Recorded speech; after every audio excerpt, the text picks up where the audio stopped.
Good morning. Welcome into Hurrdat Sports Radio here on AM 590 ESPN Omaha, ESPN Tri-Cities. I'm Ravi, Lulla. Damon Benning here with me. What's up, DB? How are things? Oh, I'm doing all right. How are you? Good. Hi. Hello. Good. We're live on Twitter, Facebook, and YouTube. You are looking live. That's why you said hi so many times. You wanted to say hello individually to each of our individual outlets. Well, number one, I like Adele. Number two, Hello. I'm not like I'm not like, it's not over the top. Just a fan. Like the other thing I noticed in our stream, like my posts come twice. Yeah, it's because we're streaming to Hurrdat. Let's not confuse me this early. It's okay. You don't have to worry about it. So I just say hello, yeah, twice like because that's what happens in the stream. Yeah, it's because we're streaming to two different places. Oh, that's nice. So it kind of, I don't know. That's what I heard, at least. I don't know. Yeah, and mainly we're still on radio 590. We are still a radio show, ESPN Tri-Cities as well, and we're out in the Tri-Cities. I love the Tri-Cities. Yeah, where you can get us the whole state. I thought we got you covered. I thought Kearney may be in our district, but they are not. Yeah, they are not in our district. We have a very decent. Decent district. Yeah, D-Rock. See, when you're friends with administrators, they're out moving early. Yeah, he's throwing me off my You got to be out early. By the way, like he got to go to the gym yesterday, and he's got these. Is it panoramic or scene? What it's the word when it's a nice picture? I don't think scenoramic is a word. Scenic. Yeah, like he had like this pretty picture, and he's like at the gym, and I was like, panoramic is like the big sweeping shot where you've got like a wide shot. You're big time in education. Like are you guys not working today? Listen, because District 66 was working. It's President's Day, and I was like, but then I wasn't mad at him because I mean he's getting a good workout in, and his boys. I told you. Donovan the other night when North, like he's yoked. Yeah, he said Darian was big. Yeah, I'm like, is it genetics? Because his dad is very angular. He's a long dude. Yeah, but he has these long arms too. I told you Darian got the shot off. Yeah, I was like, hey man, I'm pretty excited. I can't wait to watch you grow. And my man said, yeah, game 1. I was like, I wasn't even talking about that. Like we ain't gotta do all that. Yeah, it's funny, man. Barbs are flying in high school football already, so it's funny. It's early. We got like 6 months to go. Yeah, a lot of it's nasty out there, but it's okay. It never stops. Shane Nightbird, it's okay. Is that Don Henley? No, it's Nightbird. No, that was a joke. She passed away. R.I.P. Simon gave her the golden ticket. I don't know what any of that means. I know. It's okay. Right. I don't even mean to say that again, but good morning, man. It's good to hear Mac energetic. Yeah, we got a lot going on today. Obviously, UConn and Creighton take the court tonight at the Is that a big game? Health Center. It's a pretty big game.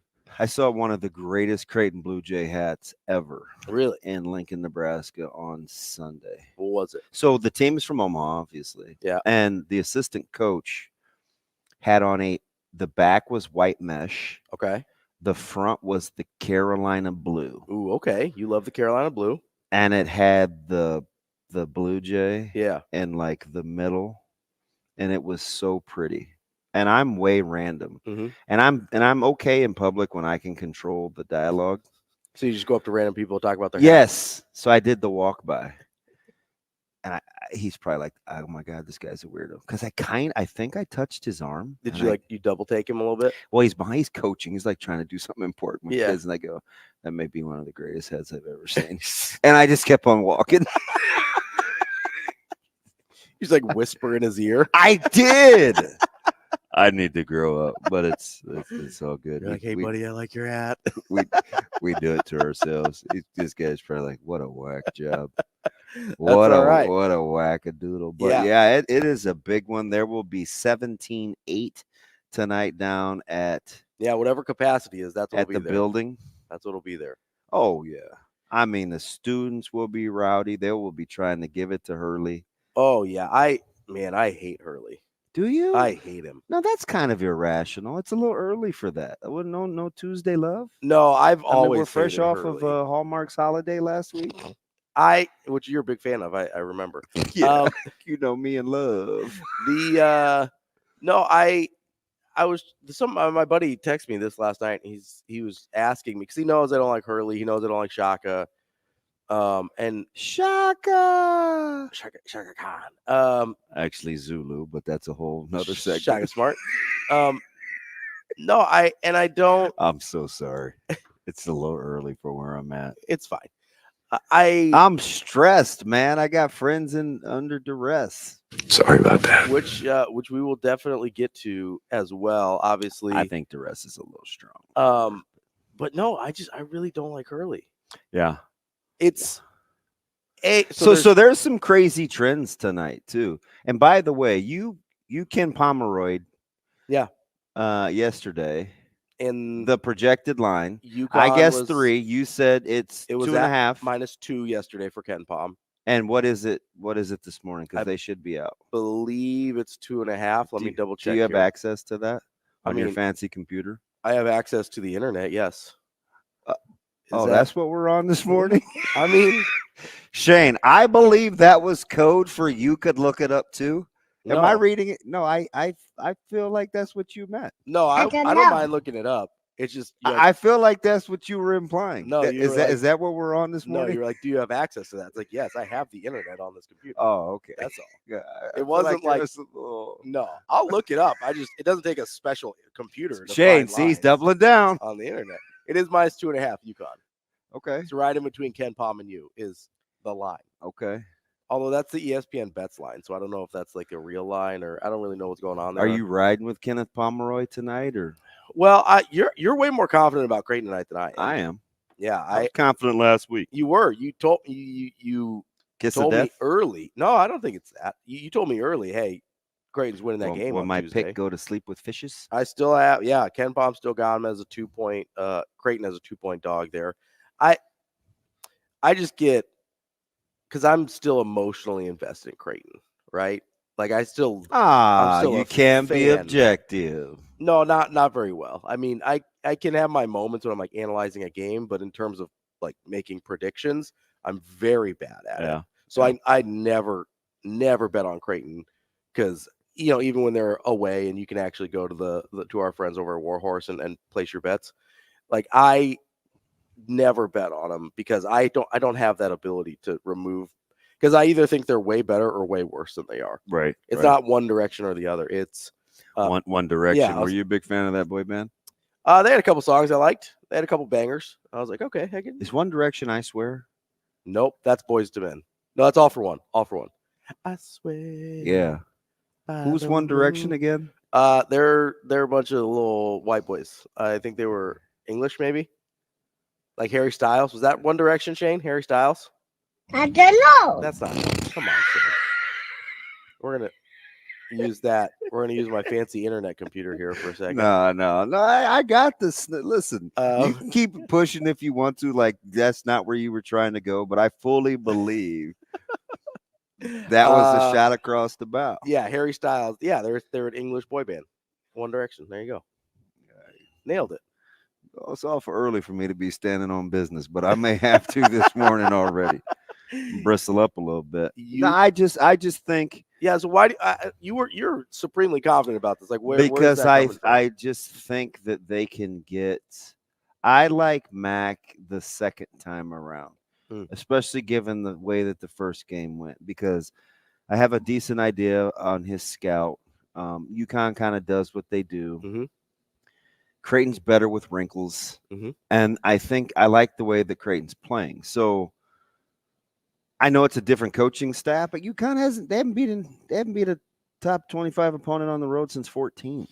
Yeah, that's a minute. And Creighton has had, contrary to popular belief, what happened in Stores last time out. Wait, was that in Stores? It was in Stores. Didn't they play in the small gym? Yeah, they played in the little gym on campus. So, contrary to popular belief, Creighton has kind of had their number. Mm-hmm. UConn's only had 2 wins against Creighton since they came in the league this year, and then they split last year. So I'm riding with the Jays tonight. I certainly think it's possible. I'm not. Well, with a 3-point line, you're not going out on a limb. No. Of course, everybody thinks it's possible. It's virtually a coin flip. But you're also talking about asking Creighton to do something they've never done before, which is be the number 1 team in the country, right? I mean, so you're breaking a trend. Something's got to get. Well, that's what I was trying to tell you yesterday about Nebraska before you shouted me off the air. Oh, I didn't do anything like that. You're like, hey, they've never a team with road conference wins has ever gotten in. I was like, it's not a rule. It's just a trend. You were trying to put words in my mouth. No, I wasn't. That I think that's a good reason.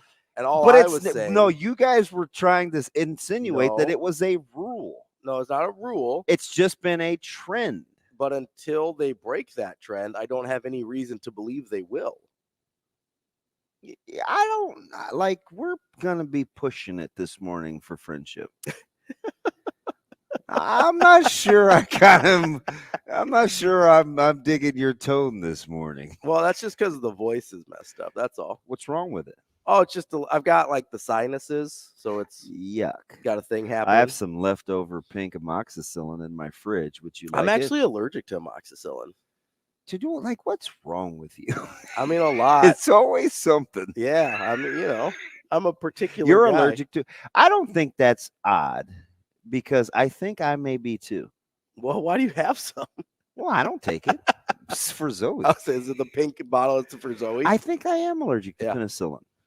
I think I'm allergic specifically to amoxicillin because I only reacted one time, but then they will never put you on it again because they don't want to kill you, right? Obviously. Yeah. So, but I think it was specifically the pink amoxicillin when I was a kid. Let me ask you something. I know you like attending basketball games.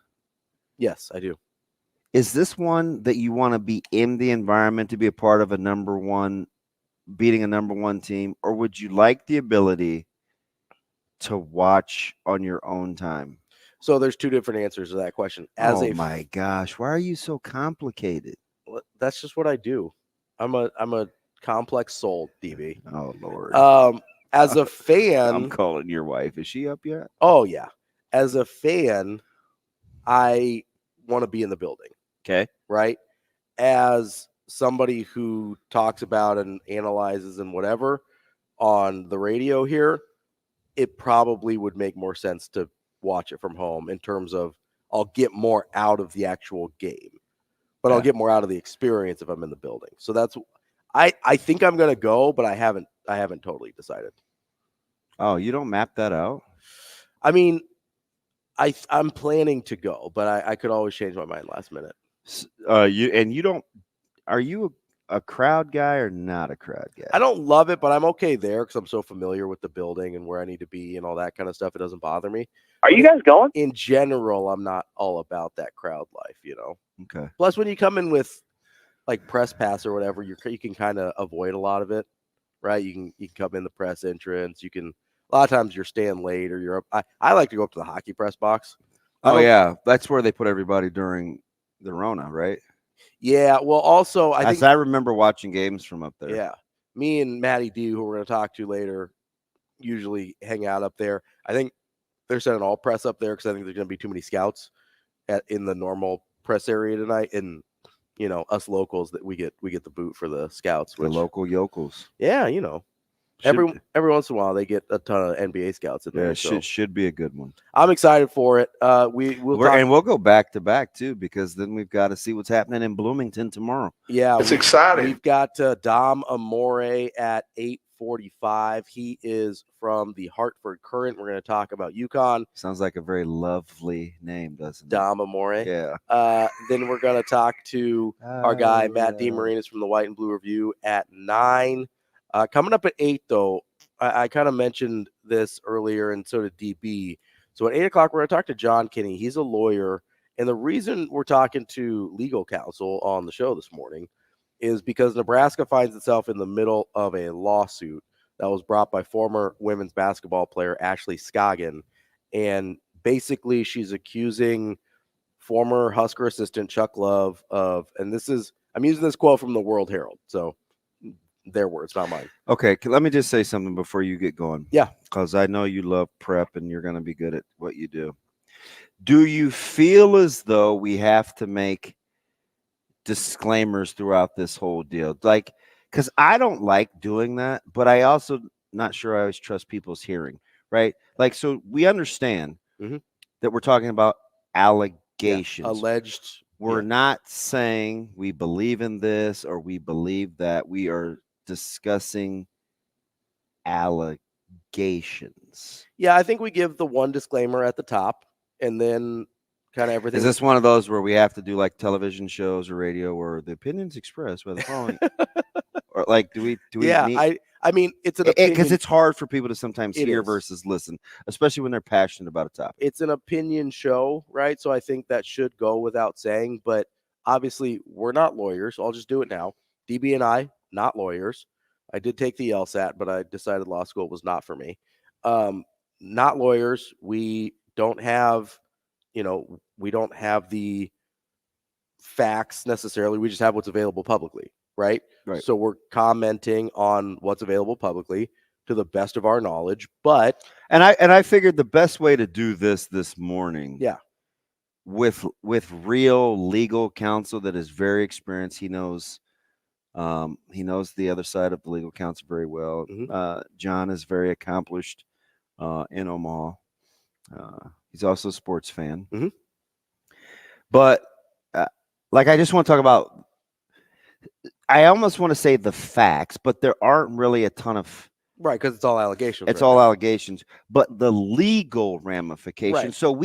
So we can just educate. You can do with the information what you will. Like one of the questions... This goal is...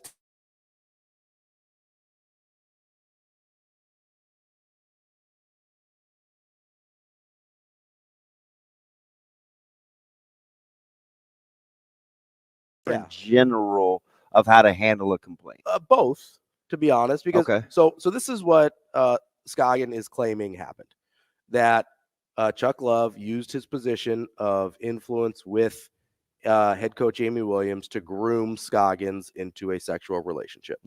That's basically word for word from the complaint. The lawsuit also... Did you sift through all 26 pages? 27? Not all of it, but the factual data. A decent chunk. It's a lot. The lawsuit also claims or alleges that Amy Williams and athletic director Trev Alberts failed to ensure the coaching staff maintained appropriate boundaries with student athletes, and she's accusing them of violating her rights. So here's where one of my main questions is about this topic is, what is Nebraska's responsibility as an institution to maintain those appropriate boundaries, as she says? Because I don't know. I genuinely don't. Because there's some words used in here, like grooming, that we don't typically hear between two adults. Right? Usually that's a term used when one of the parties is a minor. And so in this situation, I don't even totally know what that means. Except for, and this was just on my TikTok yesterday and last night, Shane, you are hearing it a lot with WWE and Vince McMahon and Brock Lesnar right now. Okay, sure, fair. Because they've scrubbed him they've scrubbed Brock Lesnar from the Open. Like he used to be in this montage, and I think they're low key, kind of not even low key. They're phasing him out. But among those allegations, they used the word grooming. I saved it. I don't know if I sent it to you. I put it in my drafts. But it was just funny because not hee ha ha, but ironic. Because, and you know how they do that. I think it's an AI voice that generally does TikTok, because the guy always sounds the same. And there was snippets from the lawsuit, but the word grooming was used like 6 times. So, and that's one. And she is an adult. I think grooming, and we could ask John from like a legal standpoint, right?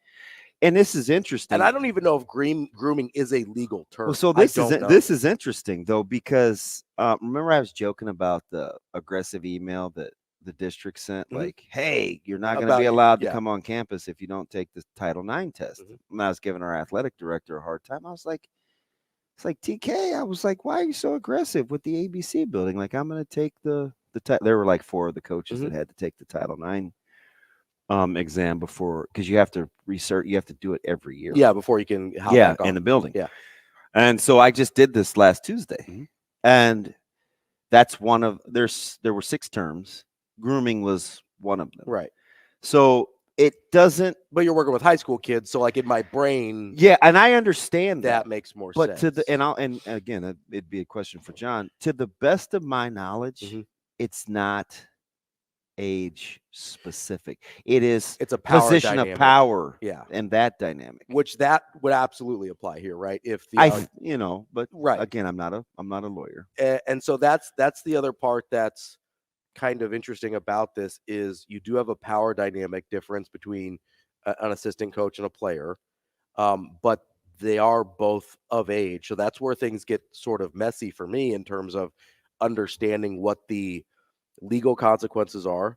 And again, this is a civil suit, not a criminal. Yeah, and full disclosure, I mean, it's just tricky, right? This for me, this situation was kind of old.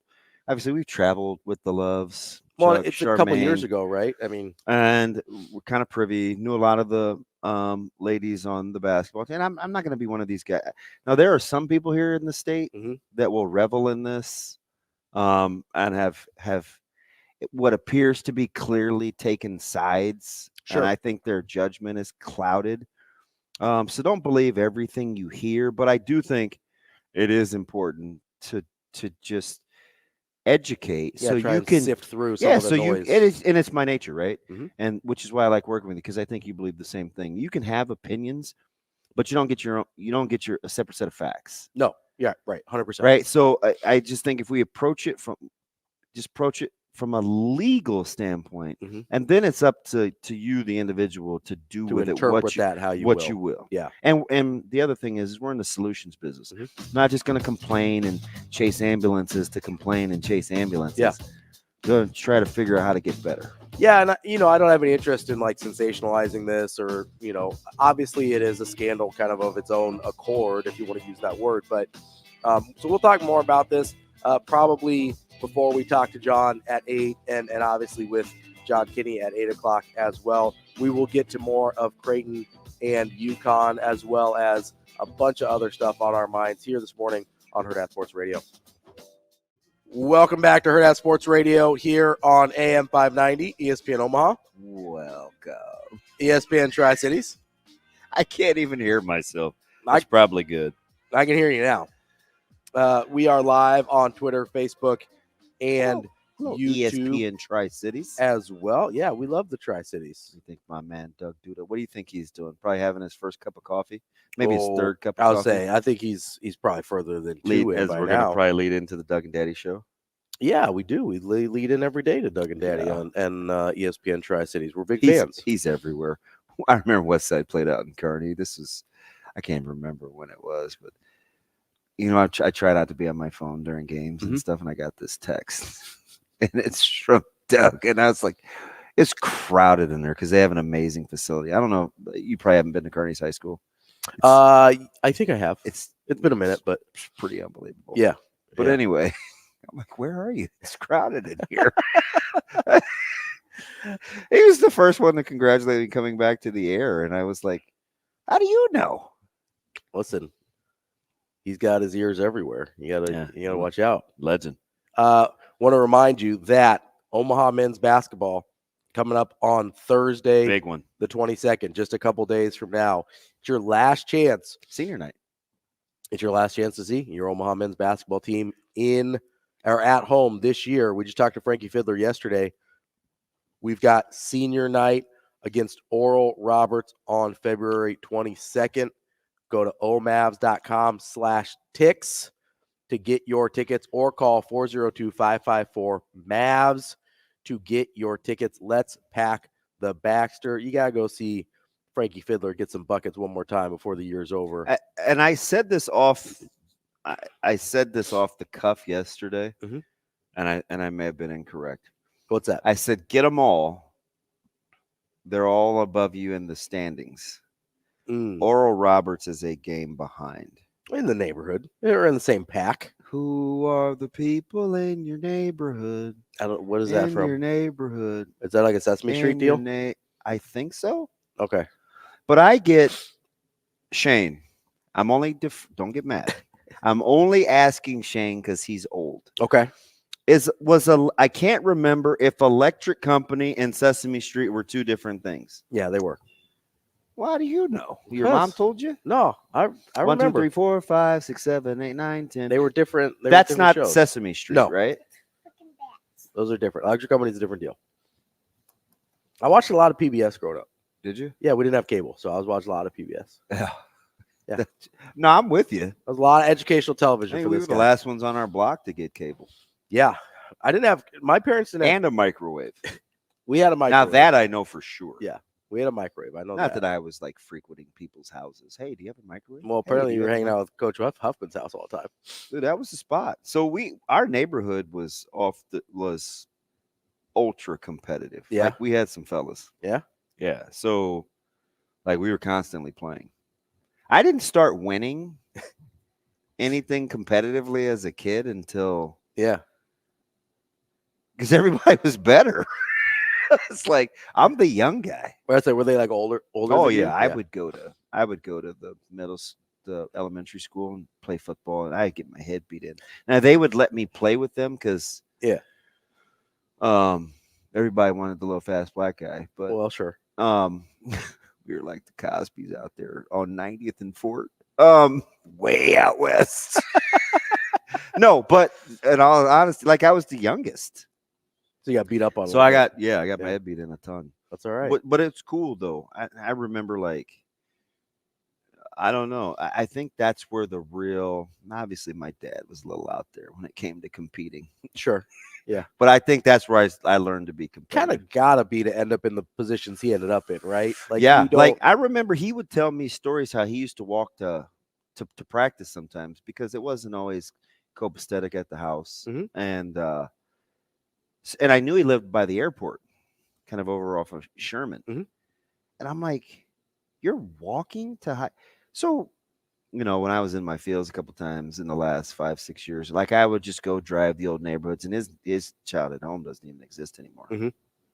And I would just go drive, and I'm like, he walked like this dude really wanted to wrestle and play baseball. Yeah, right? Like, but it was cool because we were at North on Monday last week or Tuesday. And I showed his grandkids he's got his wrestling picture on the wall. And then we were at Central on Friday, and he's got a big mural out there too. And in my head, I was like, see, that's why your dad's so screwed up. He couldn't live up to the pressure. No.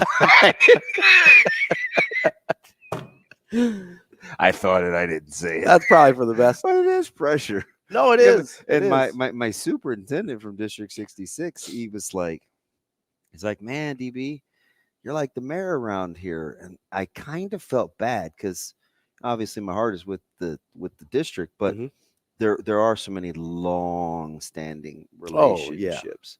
So I'm gonna have to go make dinner for Dr. Lucas. Listen, that's all right. Education's a collaborative effort, right? Even outside of districts, you gotta come together a little bit. All for one for all when it comes to public education. Exactly. Here for public education, here for the kids, trying to. I love public schools. Stop. You used to do those commercials, didn't you? Yeah, that's my jam. Yeah. So I'm not hating. Kinda. I'm a public school kid. It's different district. Yeah, Mr. Miller North. That's a public school. Last I checked. Yeah, rumor has it you lost your quarterback. Are you still stoked? I'm fine. You're gonna be on that bandwagon. What, the Burrell bandwagon? I am Ravi for Miller North. I love their admin. Plus, my daughter went there, so I'm cool with Miller North. I love Behringer. It's fine. Oh, Behringer's my dude. He's a good. This will be a very fun year. Yeah. Now, of course, Millard South is the consensus odds-on. They're favorite. pretty loaded up. Yeah. We'll see what happens. Yeah, and we'll see what happens. It's whatever is fine. Like I'm one of the few, and I've said this from the jump. I'm one of the few people. I don't have a problem with that staff. I mean, everybody else can have their opinion. They're good to me, at least to my face. I don't have any. One of their coaches is my neighbor. It's fine. And you know what? Like I said last year, I would tell JP they've leaned all the way into it. So it's whatever. But I'll be curious to see. Like they're loaded. Yeah, they got a bunch of dudes from top to bottom. So we'll see if it's as simply as easy as having good players. Like I heard about for 3 years. Well, and because it's way more than that, but like you still gotta. It's gonna be a fun year. No, yeah, it's about way more than just having good players, right? We saw that with Bellevue West last year. Like they had their bumps, or the year before. They had a lot of really good players, and they had some lumps over the last couple of years. So it's not just about that, right? If you can figure the other stuff out, and you got the good players, then yeah, you're in really good shape. But it's gonna be fun. Figuring the other stuff out's arguably harder than. But you rather have good players. Well, two, yes, also, right? Yeah, it is. You'd like to have the good players as well, right? And he's a Lexington guy, so shout out to the 308. But you kind of are seeing this down in Lincoln too. Like Coach Rule's trying to get all the other stuff right, and then he's also like, okay, now let's go get some good players. Yeah, 100%. Right? Yeah. But if you don't get the other stuff right too, the good players don't make a hill of beans difference. Yeah, he says, I'm not gonna put him out there, but you're spot on. Spot on. It's not just about having. Now the Jimmies and the Joes clearly. No, they help a lot. Clearly, they help a lot. But he was 100%. He, meaning Coach Rule, was 100% set on setting the culture. Yeah, you have to. And I think the cool thing about Coach Rule is his contingency plans are something else. Like in what sense? So, hypothetically, sure. Hypothetically speaking, if you have a coach or coaches that may be highly sought after or coveted, or you catch wind that they may be on the move, like a Tony White, for example, or a Philip Simpson, or whomever, yeah, right? His ability to pivot, because he likes guys ready and already warmed up in the bullpen, is a definite skill. Oh yeah, it's not. Well, because in the meantime he's still building too, right? So he's very constantly processing. See, to me, all that is about having preparation, like being prepared. He's an extremely bright individual. Because if you're prepared, then these situations don't catch you off guard. I don't know if he plays cards. I should ask him. Like a poker player? But I would be curious. You probably don't want to play cards against him. I just watch it first to see if I can learn something. See him operate. See his discernment. But I would imagine he's a good card player. We'll wrap up hour number 1 coming up next here on Hurrdat Sports Radio. Wrapping up hour number 1 here on Hurrdat Sports Radio, AM 590, ESPN Omaha, ESPN Tri-Cities. We're live on Twitter, Facebook, and YouTube as well. Brought to you by our friends at the Warhorse Sportsbook. You can place your bets in person at Warhorse Sportsbook in Lincoln or Omaha. That Omaha location is at Horseman's Park, 6303 Q Street.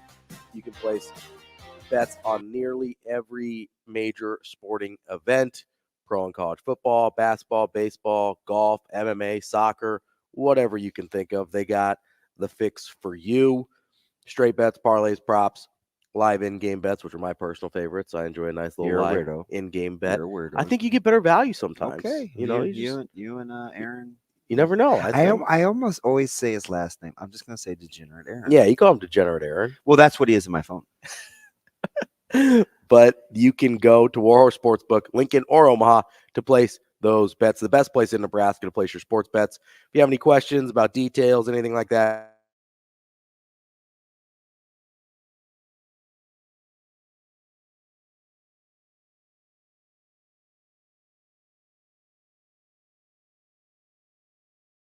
thank you. You should do television because prompters suck. Yeah, I've never done a proper teleprompter where it, feeds up. Don't. What I would tell you is I would get some experience together and just send it to the studio and say, hey, listen, all these excerpts that you're hearing, these examples, I'm not reading a teleprompter, so don't ask me to read a teleprompter because it's not going to be good. I will be Damon Ron Burgundy. I am Ron Burgundy. So instead, I am Damon. You just have to be able to take to ascertain 3 or 4 pages of information and memorize it. Like if that's easier than reading a teleprompter, then do that. Because for me, it's easier. It probably would be. The idea of the teleprompter kind of gives me anxiety because it's always like moving up on me. Dude, I watched Severe do Big Red Wrap Up, and it gives me a headache. Oh, yeah. It's unbelievable. I think I would just memorize the script. Dude, yeah. I'm mesmerized. I was like, how? I can't even do a 10-minute segment on Channel 7. Dead serious. Couldn't pull it off. We have some things. So, of course, my man T-Mac bails me out. And it's not because it's a black thing. He said it might be. We don't know. Terrence could be white. Could he? You ever met a Stop? You ever met a white Terrence? Stop. I'm just asking. It's a question. Stop. If you have or not. You probably haven't met a lot of like white Ravis either, to be fair. Terrence Stamp. I don't know who that is. He played as General Zod in Superman 2. Okay. All right. We only had to go back 45 years. No, it is. Have a good day. I'll see you tomorrow. Shane, that is fantastic. He said the counting song was Sesame Street, by the way. 1, 2, 3, 4. Yeah, 5, he did. 6. He did. He said that's the Sesame Street. But here's the other. But Electric Company is a different thing. Okay. I'm just saying it is. Dude, you just totally wriggled off the hook. What I do? Seriously. No, I can't. I don't even know what you were trying to get to there. I was trying to get to something. Oh, so Hot Danger. Yes. Yeah. Should I be concerned that very few people use their real name? That's the internet for you. I know. In general. But sometimes I feel like it's like, are you a real person? I mean, real. No, but he was going back to our Coach Rule example. He Yeah. was talking about like having your tight end coach, like ready to go after the arrest, which came about like almost like a thief in the night. Mm-hmm. Like it happened kind of like bang bang. We're like, oh, didn't hear about this. Oh, it happened. Oh, he's gone. Oh, we have a new guy. Yeah, it was the least newsworthy. Not that it's not newsworthy, but it was the least splashy leaving of a coach at that time period as it could possibly be. And in some weird sort of way, it allowed them to get a couple of more players. How so? I think I can say this. Well, you already started, so might as well. So there were some recruiting things that were happening early or not happening early with some in-state guys. Okay. And then kind of the change and the new vision at that position okay. allowed them to close in on a couple of guys. Like hypothetically. Yeah. Let's say that played to, let's say, Angerson's strengths. Okay. Right? Like not having that guy be your recruiter versus another guy maybe mattered. Oh, okay. That's fair. Hypothetically. Yeah, hypothetically. I just use Ingerson because he's a neighbor. Hypothetically. Not because not because it's a really exact specific situation. Yeah, not at all. It's not. It's just it's a hypothetical deal. But see, so what I was going to kind of say with the springing up and the planning is did you find the timing odd yesterday of the lawsuit? Not that it was 2 years removed. Because I'm going to ask, I think, I don't know how I want to phrase it, but I'm like, is that normal? Are you collecting data? Were you expecting something to happen and then it didn't happen? So you're forced to do this? Like, does the 2-year window seem right? Yeah, I guess I don't. But really then know. Nebraska really didn't find out about it until yesterday morning when everybody else did. Yeah, so they filed Sunday, is what the article in the World Herald said. So I imagine, and I had forgotten so much of what was going on. I did too until I went back because and I was unusually close to it. I think real time. We had just had Coach Love on the radio. Yeah. Right. And our kids played together. So it was just like, well, this is interesting. Yeah. So then it's like you probe. Amy was my neighbor in college. We have a tremendous working relationship. So there's a lot of things that are close to home. So I always wanted, I thought in this time it was interesting that did bad news really not beat you home this time? Like, did Nebraska really? And I believe they did. I believe that they did just catch wind of it. Yeah, they probably had to know something like this was coming, though, right? No, that's interesting because so here's why I would say no. Okay. And I'm not saying that yes or no they didn't, but a reason if you're looking at it is you feel like there's no way you believe what you're getting ready to allege. You are grasping at straws. So sometimes you think in your head, well, they're not going to put that out there. There's no way they can win. Well, and that's where civil suits get a little tricky, right? Because in a criminal case, if they had, let's say, this level of evidence, it probably doesn't go anywhere. And maybe that's part of the reason for the 2-year delay. So maybe they were exploring other options. I don't know. We could ask John about that.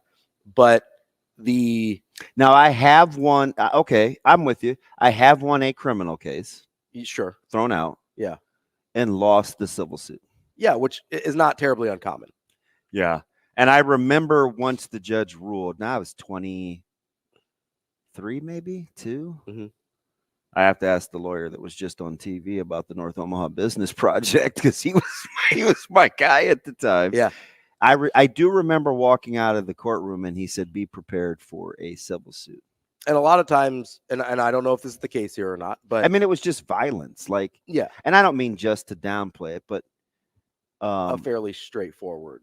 Yeah, I didn't understand the difference between, endangerment and probable cause to punch a guy. Sure. Multiple times versus civilly why I was responsible for damages. Sure. Yeah. Like that didn't make a lot of sense to me. Right. But like I said, I'm young and dumb. So it's just like. Whereas that's where I wonder, TK, who I believe is in law school. My man TK is like, he's trying to get Micah to go to law school. I can't afford law school. He says a couple things that are interesting here. The standard of proof for civil cases is much lower than it is in criminal cases, which I knew. So it seems contrary to popular. It seems contrary, like a contradiction, because it's harder to prove feelings. It is, but it's also then civil suits are about feelings. It's also then harder to disprove feelings. Like I think it's easier to prove damage was done than it is to prove that someone has committed a crime. Right? Understood. Does that make sense? Yeah, I don't.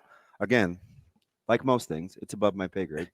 He also says the 2-year time period may be a statute of limitations thing.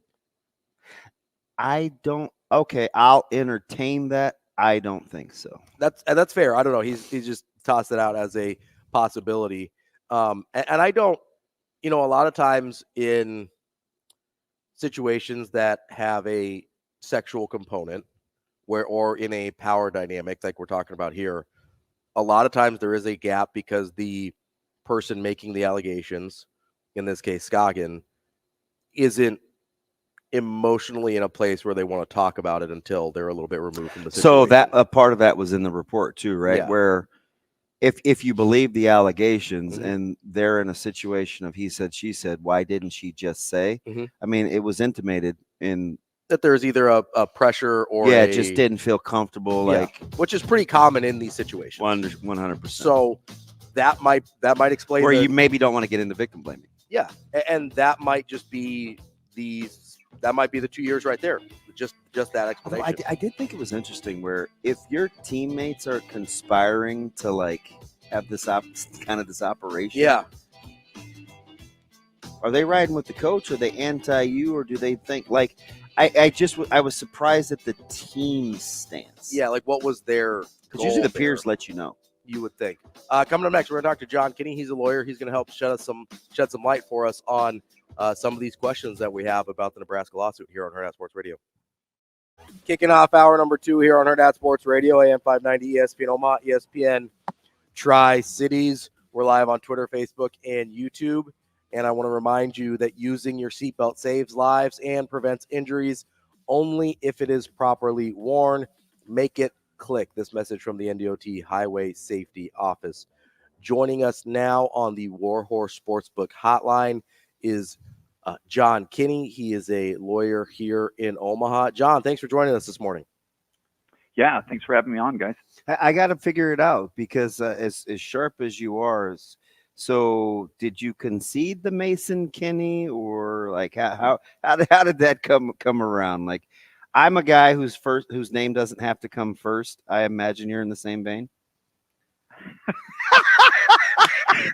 You put me on the spot. No, I'm right totally away, I'm totally kidding. Like, it's funny because I remember you always would like coach me through my ego, so it was just like, isn't that funny? Like the mentor mentee, man. Good to talk to you. How you been?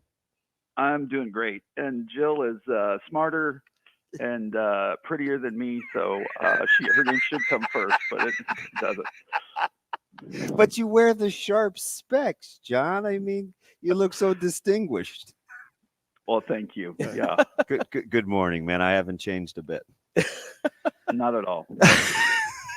So this one is interesting, right?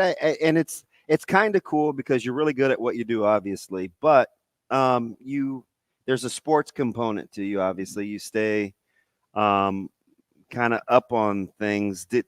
Did you anticipate, or could you have seen these two worlds colliding when you're kind of reading through this case? Absolutely. This is a case with a lot of bells and whistles. It has a lot of context and details to it that are really, really interesting. And I think this is one of those things that is going to come down to depositions and witnesses and the nuance of the facts. And that's what's great about the law. So yeah, no, this is a very interesting case. John, I think one of the things that makes it most interesting, at least from my standpoint and kind of understanding of what I've read so far, is obviously the term grooming was used here, which you typically hear when a minor's involved, but because of the power dynamics between a player and coach, you almost have sort of a minor type of relationship, even though they're both adults. How does that kind of play into this whole situation? And how do you, I guess, prove something like that in a civil case? Well, when I look at a lawsuit, I like to change the facts a little bit to sort of play with the ideas that are in the case. And so if you just change the facts a little bit of this case and say that, Ashley Scoggin is 15, whoa, that changes everything, right? Mm-hmm. That's not what's happening here. So let's say she's 17 or 18. Does that change how people feel or how people think about it? And if you read the online comments, there's a lot of folks out there saying, hey, she was an adult and she could, make decisions on her own. And I don't know. When you think about a 22 or 23-year-old person, they're not exactly mature, and the power dynamics definitely had to play a part here. So I think that grooming is a word that we've all gotten very used to, and it immediately sends us to the Sandusky case and things like that.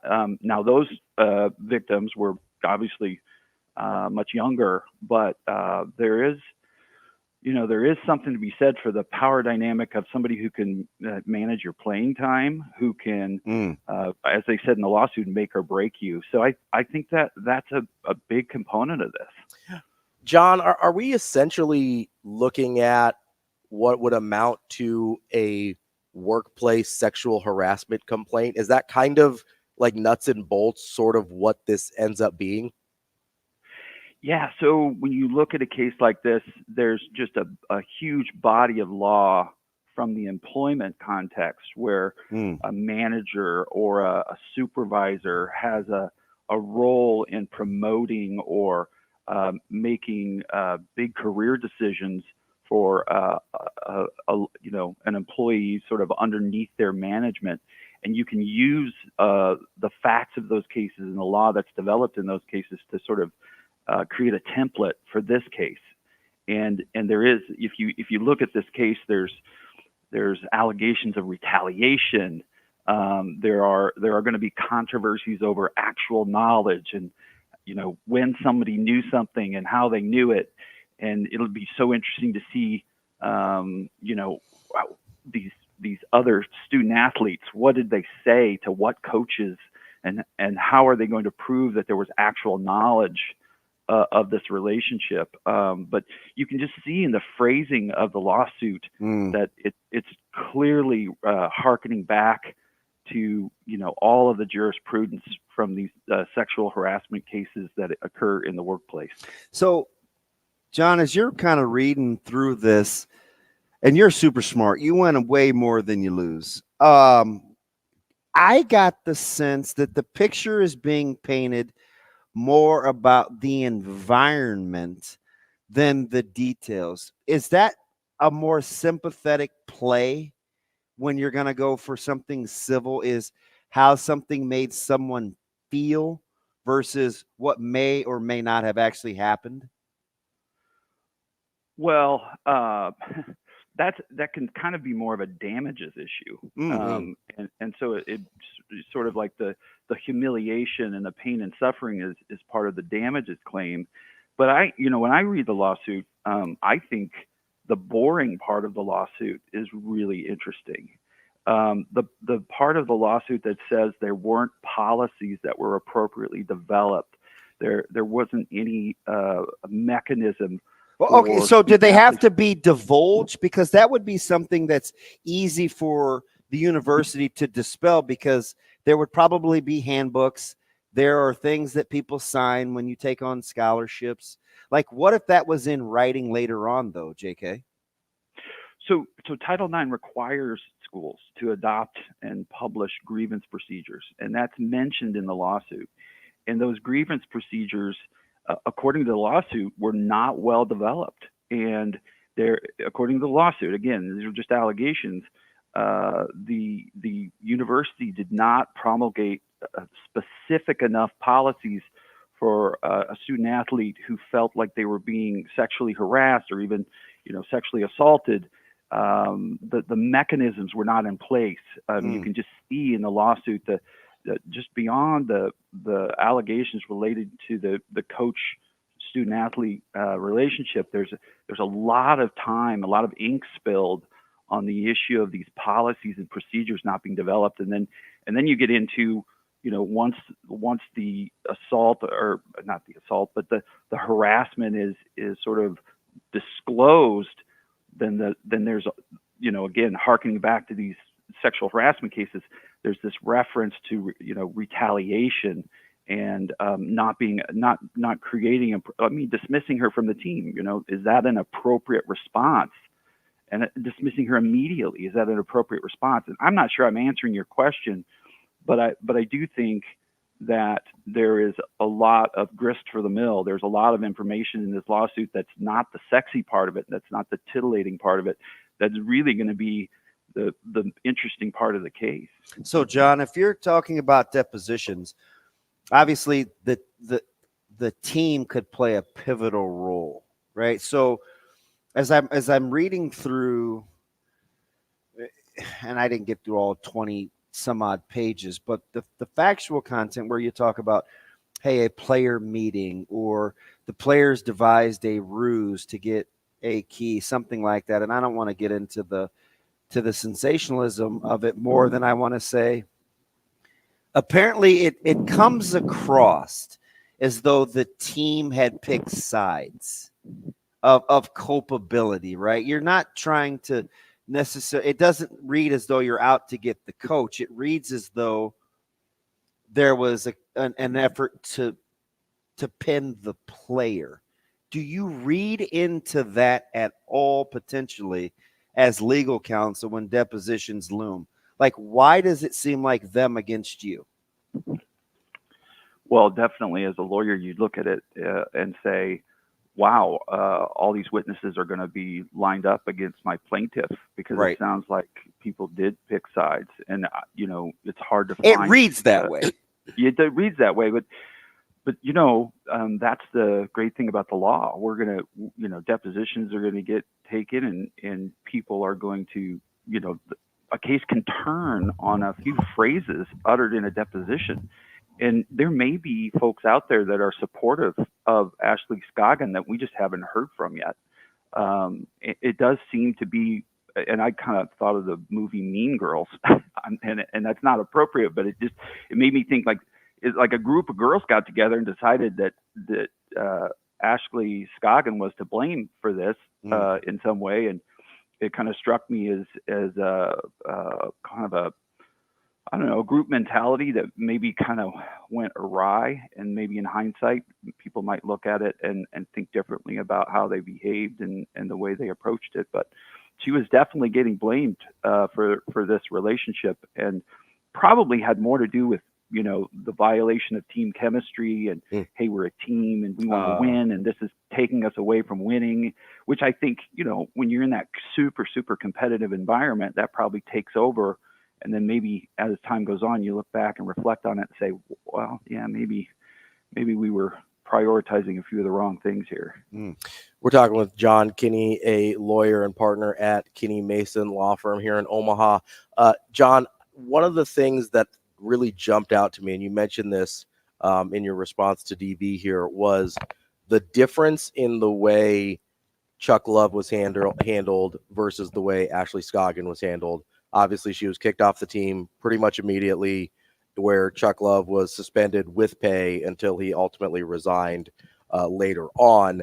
How big of a role in this civil case do you think that's going to end up playing? Because that's the thing that really perked my ears up, was how those two situations were handled differently. Well, one of the things that's interesting about that whole scenario is there's hardly any gap in time between when there was a discovery of this relationship and Ashley Scoggin being released from the team. And you would think that there would be a few days of at least an investigation. There would be some sort of an effort to interview all the team members separately, it seems like that there was such a rush, and I'm not sure what's going to happen in terms of the facts that are developed about this hours-long team meeting and people screaming at each other. I'm not sure that that's going to, actually come out to be completely accurate.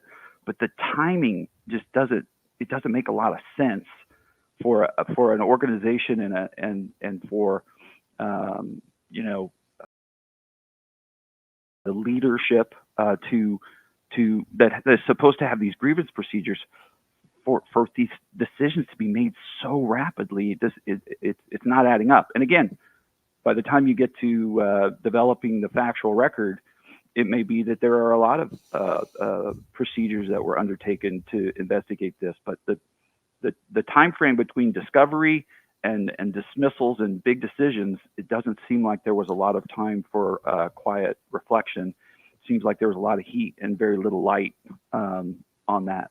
And I understand, John, that these are just allegations, but I think the main point in wanting to talk to you is just to talk about kind of the legal ramifications, not necessarily forming opinions. So as I'm kind of looking at this, if in fact you're accurate in terms of how you would look at this, the timeline, the immediacy of playing versus not playing versus Coach Love's suspension with pay, would you look at, and I know you're human, but you do know the law, but would at first blush, would you think, is this contractual that they can't get rid of him immediately? Do we not think he didn't do anything wrong necessarily because we can't get rid of him immediately? Or is it because the policies are in place via Title IX that in accordance that we can't get rid of him immediately? Do you look at why there was the delay as you're looking at the allegations presented to you? I don't really think that is a notable element to this. I look much more towards the plaintiff and Ashley Scoggin and what happened to her, how they handled Chuck Love. You can criticize it in hindsight and say, geez, the guy got paid through May and got to finish the semester, getting paid and whatnot. But in the grand scheme, I just don't think there's, a lot there on that. I just wonder if that was upsetting to Scoggins' side where, wait a minute, you handled me like this, but he got to do this. Do you know what I mean? I'm just looking for the catalyst. Yeah, I think it's more of an issue for talk radio and chat rooms from a legal perspective. It doesn't really resonate. But I think I understand why people would talk about the differences, because there's already this super big power imbalance that's being discussed in the lawsuit itself. And then together with that power imbalance, all of a sudden you see two people being treated, potentially differently, and it piques everybody's interest. But from the legal perspective, I hardly think it matters. Whoa. So that's why we're talking, see, because I think that's huge, right? Because what you preface it by saying, I think that's more for talk radio and chat rooms. So even as somebody that's really good, amongst the tops in your profession, you think the differences in the way that the two people were handled is not very relevant as it pertains to the facts? Well, the guy got suspended. That's interesting. And he no longer got to participate as a coach of the team. And that happened immediately. The only thing that seems to be chapping everybody is the fact that he got paid for the next 3 or 4 months. They both got kicked off, and so I don't really. So you don't make a huge difference between dismissed and suspended. That's what this comes down to, right? I like the objectivity, because it would be easy from a legal standpoint to pick a side, but you're just being global and I saying think it's that an emotional issue. Okay, I understand. Yeah. So legally, the difference between being suspended and eventually resigning versus being immediately kicked off the team, not significant. That's basically not significant with respect to the overall lawsuit handling of trying to prove the elements of your claim. Sure. In other words, if you're Ashley Scoggins' lawyer, you don't spend a lot of time thinking about how they handled Chuck Love. I mean, you maybe bring it up in a closing argument, or you try to tell some fact finder that it seemed patently unfair. But in terms of proving the elements of your claim, I just don't see it being one of those things that is part of the elements of what you're trying to do with these constitutional claims, these 1983 actions, the Title IX claim. It's not. It's interesting, but I wouldn't focus on it. It's clear that Title IX has taken on a different role, a different meaning, different depth than I think its original intent. And it is very, I mean, you have to really be well versed as it's kind of morphed through the decades. Do you see why maybe there was a 2-year gap? Do you look at why there was a 2-year gap? Is it due diligence? Is it things change? What if you were going to take this case, would you ask that question? Well, the problem with any gap between the events and when you eventually file a lawsuit is that your lawsuit is going to create its own gaps, and lawsuits take years to resolve. And so people's memories fade, evidence disappears, people die, people move, and so you want to try to bring a claim as quickly as you can. But I think in this case, you're talking about a case that could have a huge psychological impact on a still a very young lady, and the amount of heat and victim blaming and the kind of pressure.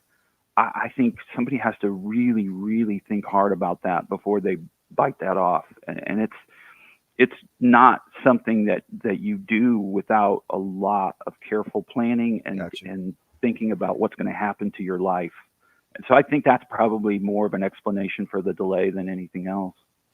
John, I had one thing that you brought up a couple times, the the Title IX requirements in terms of having paths forward to have policies for these complaints and how to deal with these. But one of the things that the suit alleges is that Amy Williams and athletic director Trev Alberts failed to ensure the coaching staff maintained appropriate boundaries with student athletes. What is the university's role there? Does that fall under Title IX compliance as well? Or that's the part that I wasn't totally sure what is the university's actual responsibility there? Yeah, the Title IX requires every school to have and make known procedures for students to file complaints of sex discrimination. And as part of that, you have a duty to inform student athletes of their rights and really educate them on what avenues that are available to them should they be subjected.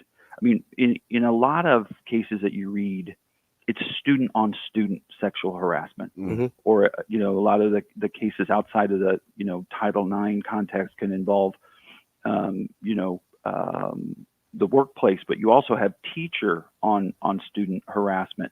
The coach element and the athletic element to this is you don't find that a lot in the context of sort of a management down sort of a lawsuit. So I think this is just it's very interesting, that part of the claim, that there's been a sort of a systemic failure to educate student athletes on what to do about sex discrimination. And honestly, my guess is that there was probably a huge focus on student versus student sexual harassment, because that's 95% of probably the likelihood of any problems. And so the fact is you sort of focus so much on that you might miss this element of the grooming and the power imbalance and the things that can happen with a coach student athlete type of case. And so maybe that was just a hole in the thinking or the procedures, and that might explain why this particular case has some unique elements to it where the university just didn't see this coming. Fantastic. Great John, stuff, John. We appreciate your time. That's John Kinney from Kinney Mason Law Firm here in Omaha. John, thanks so much for joining us and help us get a little smarter this morning. All right. Thanks a lot, guys. Thanks, John. That's John Kinney, lawyer here in Omaha. Really good stuff. Really interesting perspective on some of those things as well. Coming up next, we will hop back into a little bit of Creighton and UConn talk tonight and maybe wrap up some additional thoughts that DB and I have from that conversation with John here on Hurrdat Sports Radio. We are halfway through the show here on Hurrdat Sports Radio, AM 590, ESPN Omaha, ESPN Tri-Cities. We are live on Twitter, Facebook, and YouTube as well. And we just had a great conversation with John Kinney from Kinney Mason Law Firm here in Omaha. Some really interesting stuff. But you've been working the phone machine over there as well. I just have, I got a lot of my good buddies are lawyers. So I'm always kind of paying attention. And they're different kinds of lawyers. Sure, right? yeah. Like, Adam handles most of the contracts and good friend. John is obviously, civil and divorce. So there's that aspect. My man, I won't say his name out loud, but so I've got another one of my buddies. He's looked out for me forever. And he said, the operative word in how they were treated, because that caught you off guard. You said, oh my gosh, how they were treated. And I did like the fact that John was very, it's not balanced, but he gave both. He was objective. Yeah. Extremely. Because it would be easy to look at it and say, and I know he knows Ashley's lawyer very, very, very well. I know he knows Marin. So you could look at it and say, well, why would they handle this with a coach and not handle this with a player? And he's like, well, if that were me, I wouldn't even really look at it like that. That may come out in the damages portion, but Right. when we're talking about the environment, which seems to be how it was handled, seems to be the center of this deal. Maybe that may not be what I would focus on if I were going to go try to win this case. And my buddy said, he goes, the operative word is could, because he said how they were treated could be very significant. But could is the operative word. He said, but the school will argue they were not similarly situated, which means you probably handle that differently. Well, and here's the thing that, and I could see that. Here's the other thing that you have to remember with this, in the sense that while its closest corollary may be workplace sexual harassment between a subordinate and a manager or whoever, right? The fact is that student athletes are not actually viewed as employees. I know. Despite, a recent labor ruling that I can't remember what school it was. Dartmouth, yeah, that they were they are employees. I wasn't even doing sports radio. I know. And we talked about it briefly, at least. But I think that's really important here, because technically Chuck Love can sue for wrongful termination or things like that if he's not given his proper due process. Ashley Scoggin, well, obviously she can sue for other things. That's not one of them. Yeah, and I remember real time doing this. And listen, obviously, pre-existing relationship with the Love family and some members of the basketball team and Coach Williams. So I was trying to be as objective as I could. But I felt like the difference that at that time, because I remember this kind of being a thing. Well, she was terminated, this, that, and the other. And I said, I think it's a contract thing. And it very well might be. I think it's much hard. I joke with one of our wrestling coaches that it's very difficult to fire teachers. Like just the parameters in order to get rid of a teacher is extremely difficult. Contract, short of a couple of two doozies. Yeah, absolutely. It's a very difficult and ardent process. And so it could have been something like that, but I don't know. I just think if you wait this amount of time, you have to figure out or figure in this could be a very hurtful process. Oh, for sure. So like you have to be willing to go there if you're Ashley. Like that takes some courage. Because it seems like as you're reading through the deal that the team clearly picked an allegiance. Yeah, it seemed like it. Which right? is if you believe the setup, the getting of the key. I still don't know what to do with the meeting. The meeting is probably where I would guess a lot of this is going to hinge.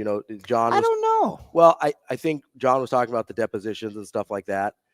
I don't know if I think the meeting could be looked at as a microcosm of the environment that had been created. So, okay, maybe. So, because like I look at just if I was going to play devil's advocate on the other side, what if the team went to the staff and said, this is what we believe, this is what she says, so we tried to prove otherwise, and that was the Salem witch hunt. Sure. But in the deposition it reads, hey, we were both questioned on they were both questioned on their involvement. Like that's a play on words. Sure. Yeah. Well, and that's a lot of what these civil cases are. Right? It could have, or was it really, okay, hey, let's all go hash this out. Let's sit and talk. Okay, what's your side of it? What's your side of it? And everybody, because that would be egregious. Yeah, it would be. Right? So, and depending on how whoever is able to show that narrative in court, whatever it is, who in that case, they're probably going to win. Who is ever able to best convince, because I think it doesn't hinge on the meeting though. You're talking about the environment that was the environment that led to the meeting. I got you. Right. Whoever's able to show their narrative most effectively is probably going to win. Now, I'd be shocked if there is not at least some damages paid out to Scott. Me too. because of the fact that she did lose her housing as a result of being kicked off the 100%. team. 100%. She did lose access to certain things 100%. as a result of being kicked off the team. That's where, if Nebraska made a misstep, assuming everything is true in the allegations, which I will not. But that's all we have to go on right now. Yeah. So even like, it's allegations, right? Right. Let's just say everything in there isn't true, or everything is true. Mm-hmm. Doesn't change the fact that I still think she will get paid. Yes. And the difference, I think, that's where I think, like John said, that's where I think the suspension versus being removed from the team matters. Because if they had suspended Scoggin through the end of the semester, she doesn't lose access to her housing. She doesn't lose access to the other things. You said something that was interesting off air, where you said, maybe what if it didn't get to Trev? Yeah. Well, because you said you were surprised of possible missteps because of his background. And my thought was, just with how he's handled everything else. He's a really bright guy who doesn't seem to step in it often. And my thought was, okay, you're right. It doesn't really make sense with what we know about Trev to have made this type of misstep.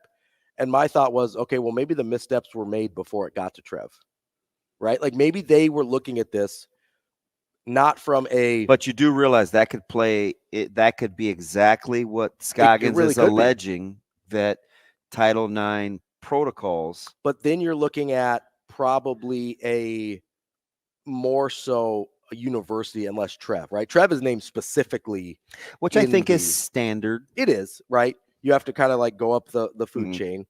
So whether it's you go Coach Love, then Coach Williams, then Trev. Yeah. So that makes sense. And Ravi, Lulla, Sasha Durkin, Chris Gorman. Yeah, sure. Yes. All the way to the top to Big Boss Bill, right? Yes. But the thing that's going to be interesting here is a lot of this, I think, is going to know on who knew what and when did they know. Gosh, the depositions scare me. Yeah. Well, especially, again, like John said, 2 years removed. And plus, like, I just look at it like emotional. But I guess if you've talked to her and you're willing to go there, she feels good. Like, okay, like, and that's maybe why it took the 2 years, is to be willing to go there. I just don't want to see, you know what I mean? It's just, it's could be emotional. I mean, it's gonna get really messy for everybody involved. I mean, that's just, there's no way around that. Yeah. Right. I think one of the more interesting things about this case is going to be because I do think there were damages, right? That, like we mentioned, the loss of the housing, the loss of some of the access to what she had access to as a Nebraska. Is there a value athlete. on being ostracized? Emotionally, yeah. That's what a civil case, you mentioned civil cases focus on feelings more so than obviously criminal cases do. That is part of the damages. Being ostracized, being humiliated, being embarrassed, all of that goes into the damages phase, right? Emotional distress is a real thing in civil cases. And so that's going to be certainly a part that plays a part. And I mean, all you have to prove is like, hey, I had to go to therapy, or look at this, my grades fell off, or what, like it's fairly easy to have a trail of the results of the emotional distress and being able to prove that. Yeah. Coming up next, we're going to switch gears and start looking into hoops, baby. Creighton, UConn, number 1 in town tonight in Omaha. Dom Amore from the Hartford Courant coming up next here on Hurrdat Sports Radio. Wrapping up hour number 2 here on Hurrdat Sports Radio, AM 590, ESPN Omaha, ESPN Tri-Cities.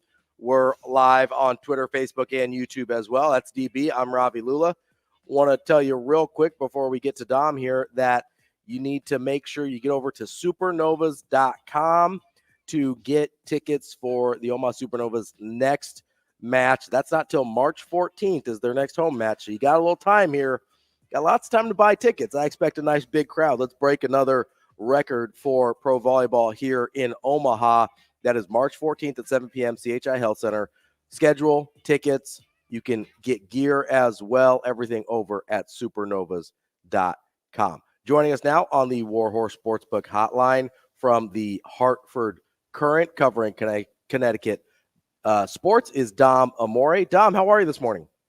Good, Rob. How are you? Good. Hey, good morning, Dom. You ready for this one? Yeah. about as ready as I'm going to be. So yeah, it should be a good one. I mean, both teams playing their best basketball right now, right? I mean, Creighton's on a roll, and UConn has been on a roll for a while, so it should be two hot, not only two really good teams, but two hot teams. Dom, you mentioned UConn on a roll. Obviously, they've got the long winning streak, but they've also coming off of a dominant performance against Marquette. What have you seen from this team in this most recent stretch that's impressed you the most?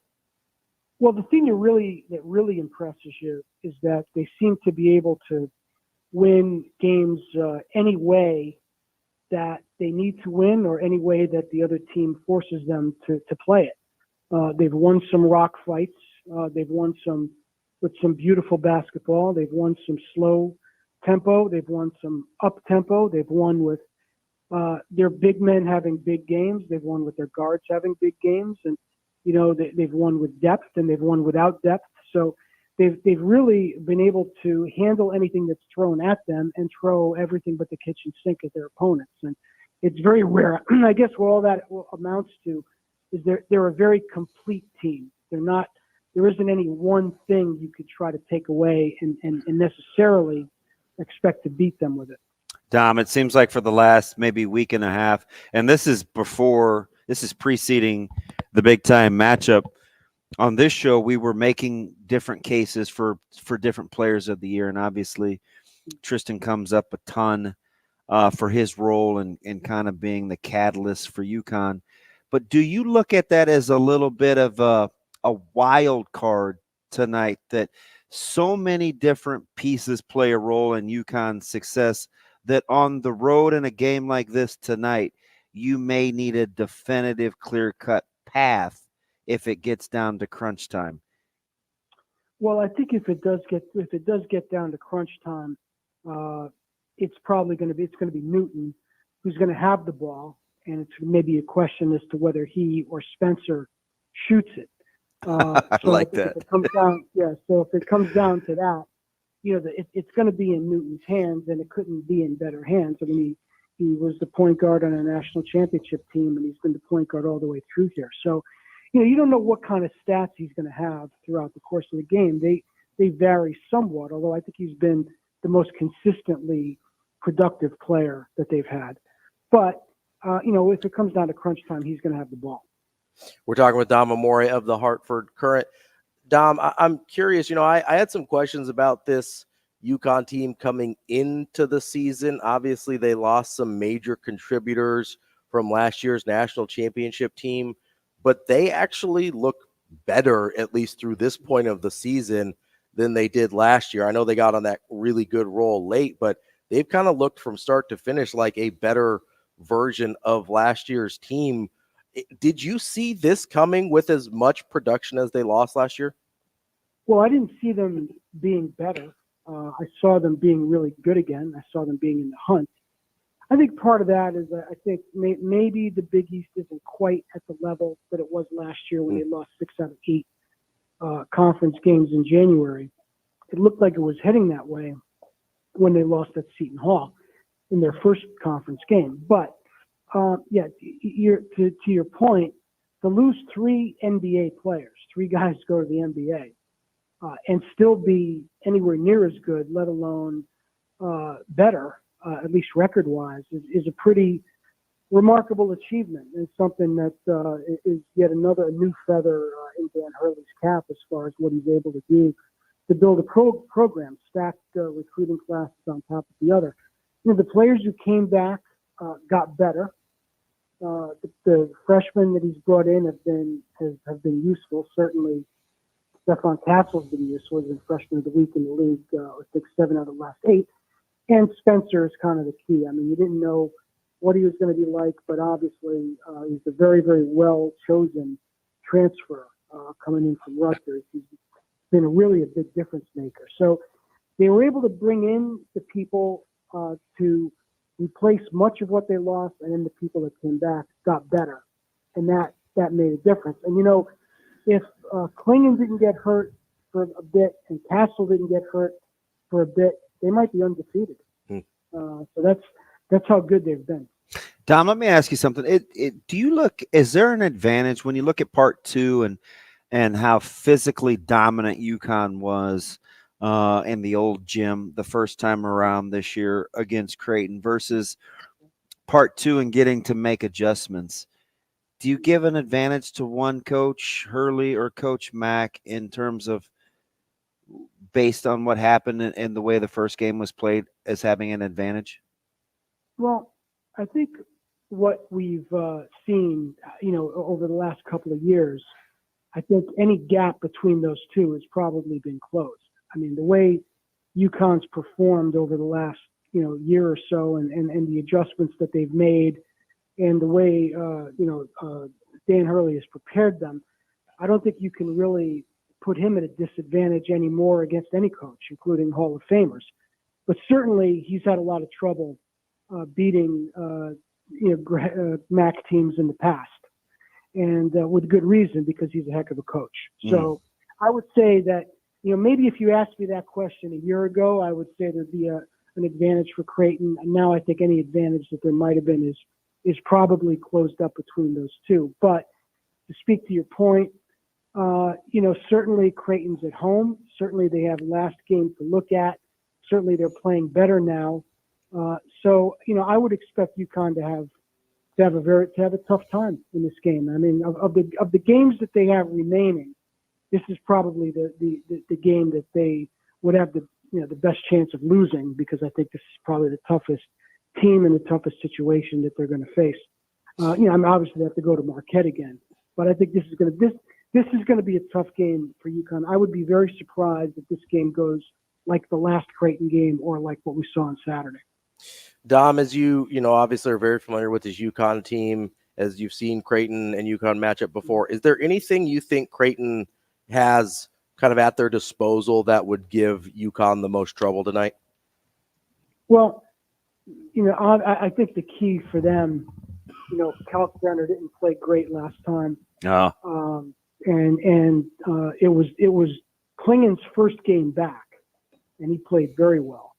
In a limited amount of time, he figures to play more minutes tonight. But I think the possibility that they could get both Klingen and Johnson in foul trouble would certainly be an issue. That they could get them both in foul trouble. If Kalkbrenner's not in foul trouble, then that would be obviously something that they could exploit. So I would imagine they would try to go at UConn early and try to get those big guys in foul trouble if they can. Last against Marquette, Klingen didn't have any fouls the whole game, 17-10 with no fouls, which is pretty amazing. But we also saw at St. John's at the Garden, he got into foul trouble, and so did Johnson, and UConn had to go with a very, very small lineup. So I think if they could somehow force UConn into a smaller lineup than they want to go with, then that would tilt the advantage to Creighton. Dom, let me get you out on this topically with UConn and its evolution, especially with Ollie being the interim in Brooklyn now. What's enabled Hurley to get out of kind of the Calhoun? Listen, the easy answer is a national championship, but he kind of endeared himself to Calhoun early, something that it was tough transitioning from Calhoun. What's been then the secret sauce, do you think, for Hurley to establish his own independence as this being his program? Well, I think when you replace a coach like Jim Calhoun, it's always better to be the guy that replaces the guy. History shows us that. My very first go around covering Major Beats of the Giants when Ray Handley was replacing Bill Parcells, and it was a lot easier for the guy that came after that. And I imagine it'll be a lot easier in New England for the guy that comes after Jared Mayo to replace Bill Belichick. I think part of it is that Kevin Ollie took over at a time when UConn was on top, and his job was to keep them on top. And he did a really good job of that for a couple of years. But when it fell off, it was on him. Dan Hurley came in, the program had 2 losing seasons. Things were going really downward. He was certainly helped by the move to the Big East. That made it a little bit easier, although they were on the right track before that. But I just think that there was a lot there was a lot less pressure on him than there was going to be on whoever replaced Calhoun directly. And as you saw, even having that, normally winning a national championship would buy you a few years, but it just didn't buy Kevin Ollie any years. Some of it was just, I don't want to, he wasn't a victim, some of it wasn't doing fault. But I just think that that Dan Hurley came into a situation that was tailor-made for Dan Hurley. He likes to, he says, get under the hood and fix things, and that's what he had. And the fortunate thing was he wasn't getting under the hood of an old jalopy. He was getting under the hood of a Ferrari. The parts are harder to get, and it's a little more complicated, but it was right up his alley to fix that and get it humming again. That's Dom Amore from the Hartford Courant. Dom, thanks so much for joining us, and enjoy the game tonight. You got it, man. Take care, guys. Thanks, Dom. We've got Matt DeMarinis coming up next on Hurrdat Sports Radio. Kicking off hour number 2 here on hour number 3. It goes fast. You've been so mean to me this morning. What? It's just blown right by. I'm never. I'm not even gonna get into the last break. Well, listen. I don't know what to tell you there. That's DB. I'm Ravi Lulla here on Hurrdat Sports Radio. Tell on you. You can. That's fine. Matty will probably take your side. We're live on. Well, I may have to go to Matt. I think we may. Listen, we can appeal to a judge here. Maybe Team DeMarinis here. We're on AM 590, ESPN Omaha, ESPN Tri-City, and now we're on KFOR in Lincoln as well. We're joined on the Warhorse Sportsbook Hotline by our friend Matt DeMarinis from the White and Blue Review. Matty, what's going on, bud? DB, Ravi just gets cranky out of nowhere. So yes. So I try to tell him about this, Matty. His delivery. Now I get it. Like Severe would say, DB, stop being a baby. The only people that care about delivery aren't people that look like you. But Ravi's, he talks with his eyes and he uses his hands.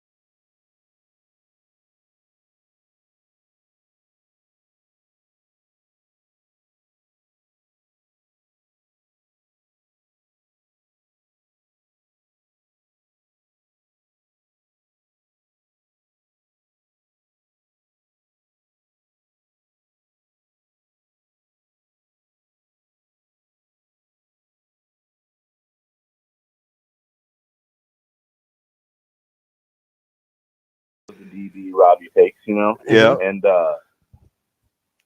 so I think last Monday, I don't know if this was because the Super Bowl kept you guys up late or if you just had a bad breakfast or whatever, but there was like a throwaway segment right before a break. A throwaway. Like you guys, I don't even know if you knew you were on air or not because of what you said. But you talked yourselves into the Big East being the 6th best league in the country. That was me.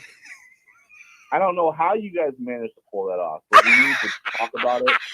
So, Matt, to be fair, we did circle back a couple days ago. Yeah, but I tried to convince Ravi, and he wasn't I was actually on the Big East side, and Ravi was having like none of it. Listen, I say crazy stuff. It's understandable. But you guys had me thinking, like, was there another realignment shift that I missed? Where's the math? Where's the math here? Who are the 5 leagues that you started at 6? You didn't start at like 3 and work your way down. You introduced 6 and kind of like stayed there. And I'm like, what happened there? I think I'm just gonna put this out there. I think what DB accuses me of all the time, which is I just say things and then kind of I roll over him a little bit so he doesn't really know how to react. I feel like that happened to me that segment. No. Because I went back and thought about it. Hard and you just kind of agreed to disagree there, like whatever it was. Yeah, it didn't really process in my brain because we came back and revisited it a couple days ago, and I think we decided no lower than 4th, right? Is that where we landed? Yeah, I think so. No lower than 4th. Ken Palm has Okay. them at 2, which the Big 12, I think mostly everybody agrees is 1. And then there's not, I don't think, a ton of difference between Big East, Big 10, SEC. Okay. Is that fair? All right. So we're having a little bit more reasonable conversation about this.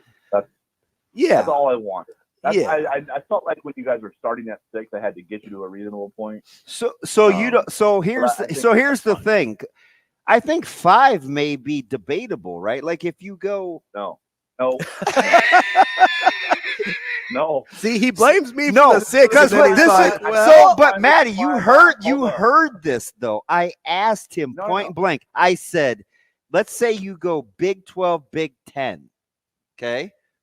Let's just for debate's sake. Okay. I asked about the ACC. Right? You did, yes. I asked about the AC. Now you guys say no quick, but I couldn't convince you that the Big 10, the Big 12, the SEC, and the ACC are somehow 1 through 4. You cannot. Correct. Was that a question? Or was you just, No, it was a legit question. It was a legit question. It was cannot convince. Okay, so they're behind. So the Big 10 is behind or ahead of the Big East? Yeah, No. the Big 10. Yeah, because I think there's a lot. I think there's quality depth there, even though they're Are they ahead or behind the Big East? In your opinion? I think they're behind. Is But the not SEC ahead or behind the Big East? Behind by a further gap than the Big 10. Really? So the Big 12 is the only conference that you like. Yes. No brainer. 100%. Not even the SEC, huh? You guys, so Tennessee, Kentucky, South Carolina. What? Well, Kentucky just went on the road and like smacked Auburn. That rub, right? No, I get the no. So I'm with you. 98% of the time, Maddie, you and I could hold hands. We're like usually lock stock on our basketball takes, but there are like some bad losses for everybody. I don't know if there's a UNC that rub. I mean, not everybody can trot out a DePaul in Georgetown. Okay, I mean, the SEC definitely can. I've heard of Vanderbilt. There's a little school there. Hey, I don't know if you've seen Jerry Stackhouse suits, but they're pretty sweet. Vandy in Missouri. I'm gonna feel bad when he has to go because he looks fly. So Missouri's a school. Missouri's a school that I wanted to get into on Tuesday when I was talking about conference, like the mystique of a team. Missouri is in that discussion. In mystique of a team, how? Because I think they remind me a little bit of Ohio State. They remind me a little bit of like Georgetown, where people like the state plays great basketball. The state of Missouri is unbelievable. Mm-hmm. Why the college isn't better? Fair. I have no idea. I'm just saying Vanderbilt, Missouri, not no. But I didn't use Vanderbilt in the discussion. But you were talking about they didn't have a Georgetown DePaul to trot out. Vanderbilt, Missouri, not appreciably different than DePaul, Georgetown. Did you just not see Pippen Jr. on the 10-day contract? Cool. Listen, DePaul's got some studs too that they never won with either. So I mean, we figure that out. Yeah, we got to talk about Paul Reed. I'll leave you with this. We got to talk about Max Strus. Hey, he started the other night. What, Maddie? You guys know Evan Miyakawa. You know that site that has a very like in-depth player ratings, all that. Mm-hmm. So the top 150 players in the country, the top most valuable per 100 possession players in the country, there are 19 of them in the Big East of the top 150. Okay. There are 2 leagues with more talent. The Big 12 is way ahead of everybody with 30. The SEC is just ahead of the Big East with 22. Okay. They're third. Then you also have 7 of the 11 coaches in the Big East right now have been to an Elite 8 or further in their career. It is a very well-coached conference. You not only have the dudes in between the lines, but you got the dudes on the sideline. So find me a peer there. I don't know. I'm not gonna die on the hill because I like the Big East. But you could convince. Like, I wouldn't be mad if you like the ACC in a total team conference run in March. If you said, if Ravi somehow had some sense and he was like, man, DB, I could see more teams in the ACC making a run than I could in the Big East, I'm not going to be mad at him, because the only argument would be, well, it's about matchups. And at some point, you just have to play the games, right? Hang on. Why'd you say it like that? I don't know.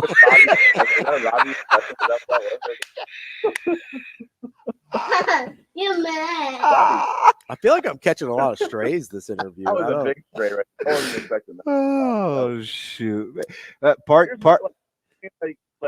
So Creighton gets a lot of guff for losing to UNLV the way they did, right? Yeah. Mm-hmm. But you're talking about the ACC being like, I would take, maybe if you put the teams in March, I would take the ACC over the Big East. You know, is Arkansas better or worse than UNLV? Because they handled Duke. Like, I know Arkansas is a flashier name. I get it. Like, so that's the thing. I feel like a Belgian waffle because I understand what you're saying. I just used Duke yesterday. Yep. As a team that's 20-5, and I'm like, are they that good? I don't know if they're that good, but right. I wouldn't want to play them in March. No, that's fair. Do you know what I mean? I don't want to play Miami in March, and I think Miami's hit or miss, like feast or famine, but they're very capable. I just watched Virginia get dog walked by the Hokies last night on the road. And that was when Virginia was like, "Oh, they're right now. 20 minutes got it rolling," and then they just went and got smoked. Not right. Not right at all. Smoked. Not right at all. Yeah, still Virginia. They were down 20 at the half. Yeah, they got with 16 points. They got smoked. Got worse after that. But I'm not sure. Like, so if Virginia played Creighton tomorrow, it's not like you're chomping at the bit to take the Jays. And I'm as big a Mac honk as there is. Yeah, Ravi and I have had this conversation a lot. We are definitely chomping at the bit to take the Jays now. Yeah. Right, Ravi? Like, yeah. Yeah, I'll take that all day. A team that can't score and needs to stop Creighton to survive. No, please. Yeah, I'll take that all day. Can I ask you something before we get to Creighton UConn tonight? Oh, we're gonna get that. Yeah. We're gonna get to that today. Are you all? So sorry. See, I don't even like Ravi. We just work together. Maddie, are you all in or all out on FAU? Oh man, that's such a hard one because every time I do go all in there, they lose Blake. Yeah. I don't know. You know what I think maybe is happening with FAU a little bit, which isn't an excuse, but like I think they might be bored. Like cruise control into the tournament. Yeah, because like they've already, they've got the non-con that was just a monster. They beat Butler, A&M, smoked the Virginia Tech team that just beat the brakes off Virginia. Arizona in that 2 overtime thriller. Like, I just think, they have a good win over Loyola Chicago. Like, I think their non-con was so good, they just like jumped into AAC play and they just kind of like hook it up every random night. And, you just never know what you're going to get. I kind of feel like it's that because they're really good. I think they're really well coached. And I just look at Davis's game and I was like, but I still kind of like them a little bit. I watched Davis play. I just watched him Sunday. Right. And now they ran into a buzzsaw. I mean, they're on a heater down there in South Florida, but he's so, like, it's hard to describe his game. It's like watching Shai Gilgeous-Alexander. I don't know how he does it. Is it the tempo? Mm-hmm. Is it his change of pace? But he is as hard a guard one-on-one as I've seen maybe in college basketball, but it's just not all the time for them. That's what I mean. I think it's just I think they have like a switch that they're just flipping on and off right now. And that's a dangerous game to play because you just, if you get a non-sexy matchup in that first round game, and they'll probably be in the 8-9 line range, right? So you don't want to play that game because then if you don't get excited for your first round opponent and you don't have it hooked up, then you're going to get beat. They haven't done themselves any favors with who they've lost to, but I still like their personnel. I still like the way they play. I think they're going to be dangerous because of how they can score. Like that's a dangerous team. Okay. If they get on a heater, you can't really shut them off very easily. Can I ask one more? Can I ask one more non-Creighton UConn question before the final 8 minutes is Creighton UConn? You can ask So me. Ravi literally wanted to fight me yesterday as we got off the show because I tried to convince him that a close loss at Illinois was significantly more indicative of Nebraska than losing at Chrysler at the end of the year. And he said, "You do know that no team without a road win has gotten in to the tournament." And I said, "You do know that is a trend, not a hard, fast rule. You can change the narrative." And he kicked me off the air. I mean, I'm not surprised by his reaction. I think that's a misrepresentation of what happened. For the record, I'm lodging a formal complaint. I apologize.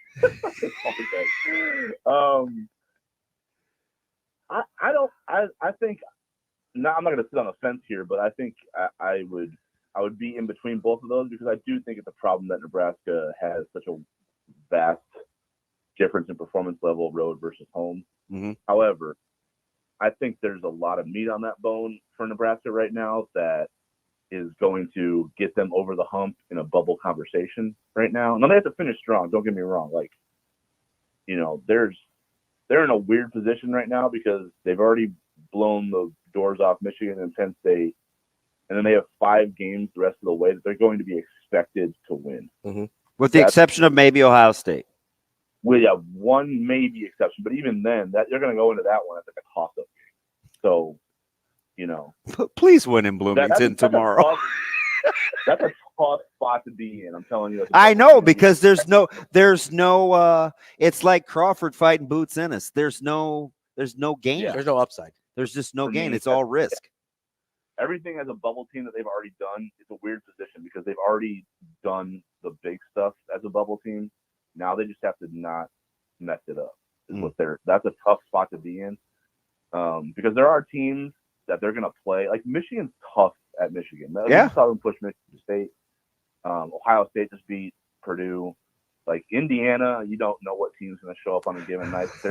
I just hope they wear those black uniforms again, like against Northwestern, so they can wet the bed. They're going to burn those at halftime. Those are horrible. I'm surprised Adidas still in the uniform game with what they're turning out. So, yeah. Wow. I didn't think black was bad, but man, Indiana pulled it off. We're talking with Matt DeMarinis from the White and Blue Review. So Matty, all things college basketball. Yeah, we really hammered the Creighton so far with Matty here, but he's got range. He does have range. No, that's what we love about Matt. So I asked this of the UConn guy before you, and I'm curious what your thoughts are because I'm not sure I agreed with his assessment. But if Creighton is to win tonight, what is their path toward victory? What does that look like? I like how you just threw someone else under the bus too. Well, I think Dom basically said if Creighton could go small, that was kind of what he arrived at. Well, he said if he could force UConn to go small, is what he kind of ended up, which I don't know that I agree with. Yeah, I mean, I think UConn's really hard to guard. So the idea that,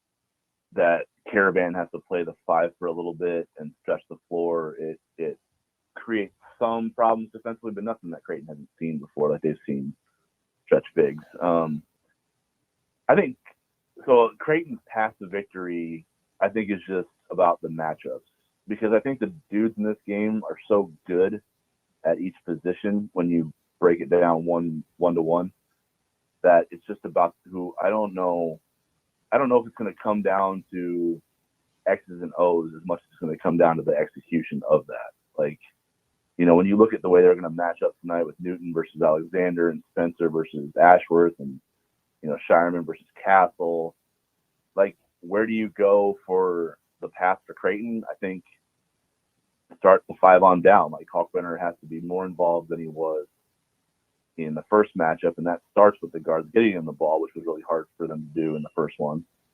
So, yeah, they have to handle pressure better. They have to get him involved and set that chain reaction in motion. But they just got to win the matchups. Like, it's going to come down to the Joes tonight. Like, there's so many good players on the floor. I don't know how many NBA scouts are going to be in the building, but I got to feel like enough for media to have to sit up kind of in the hockey area. That's where me and Maddie like to hang out anyway. Yeah, I'm going to have some company tonight. I usually have the whole row to myself pretty much. So, yeah. Well, save me a seat up there. Oh, that's cute. I'll do my best. I always save you a seat. I know. I do sometimes. So Matt, let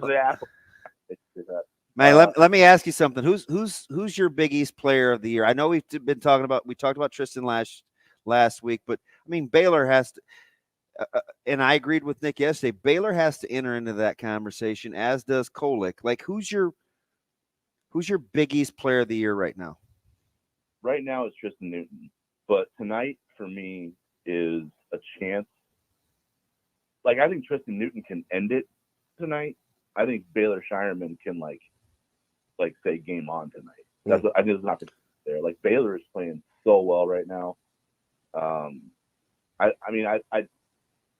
We all watch a lot of college basketball. I don't know if there's anyone playing better than Baylor Shireman in the country right now, the way he's going. You know what I mean? When you think about shooting, the playmaking, the rebounding, the defense, he's got a tenacity about him that you can tell he knows time's running out and he's trying to maximize.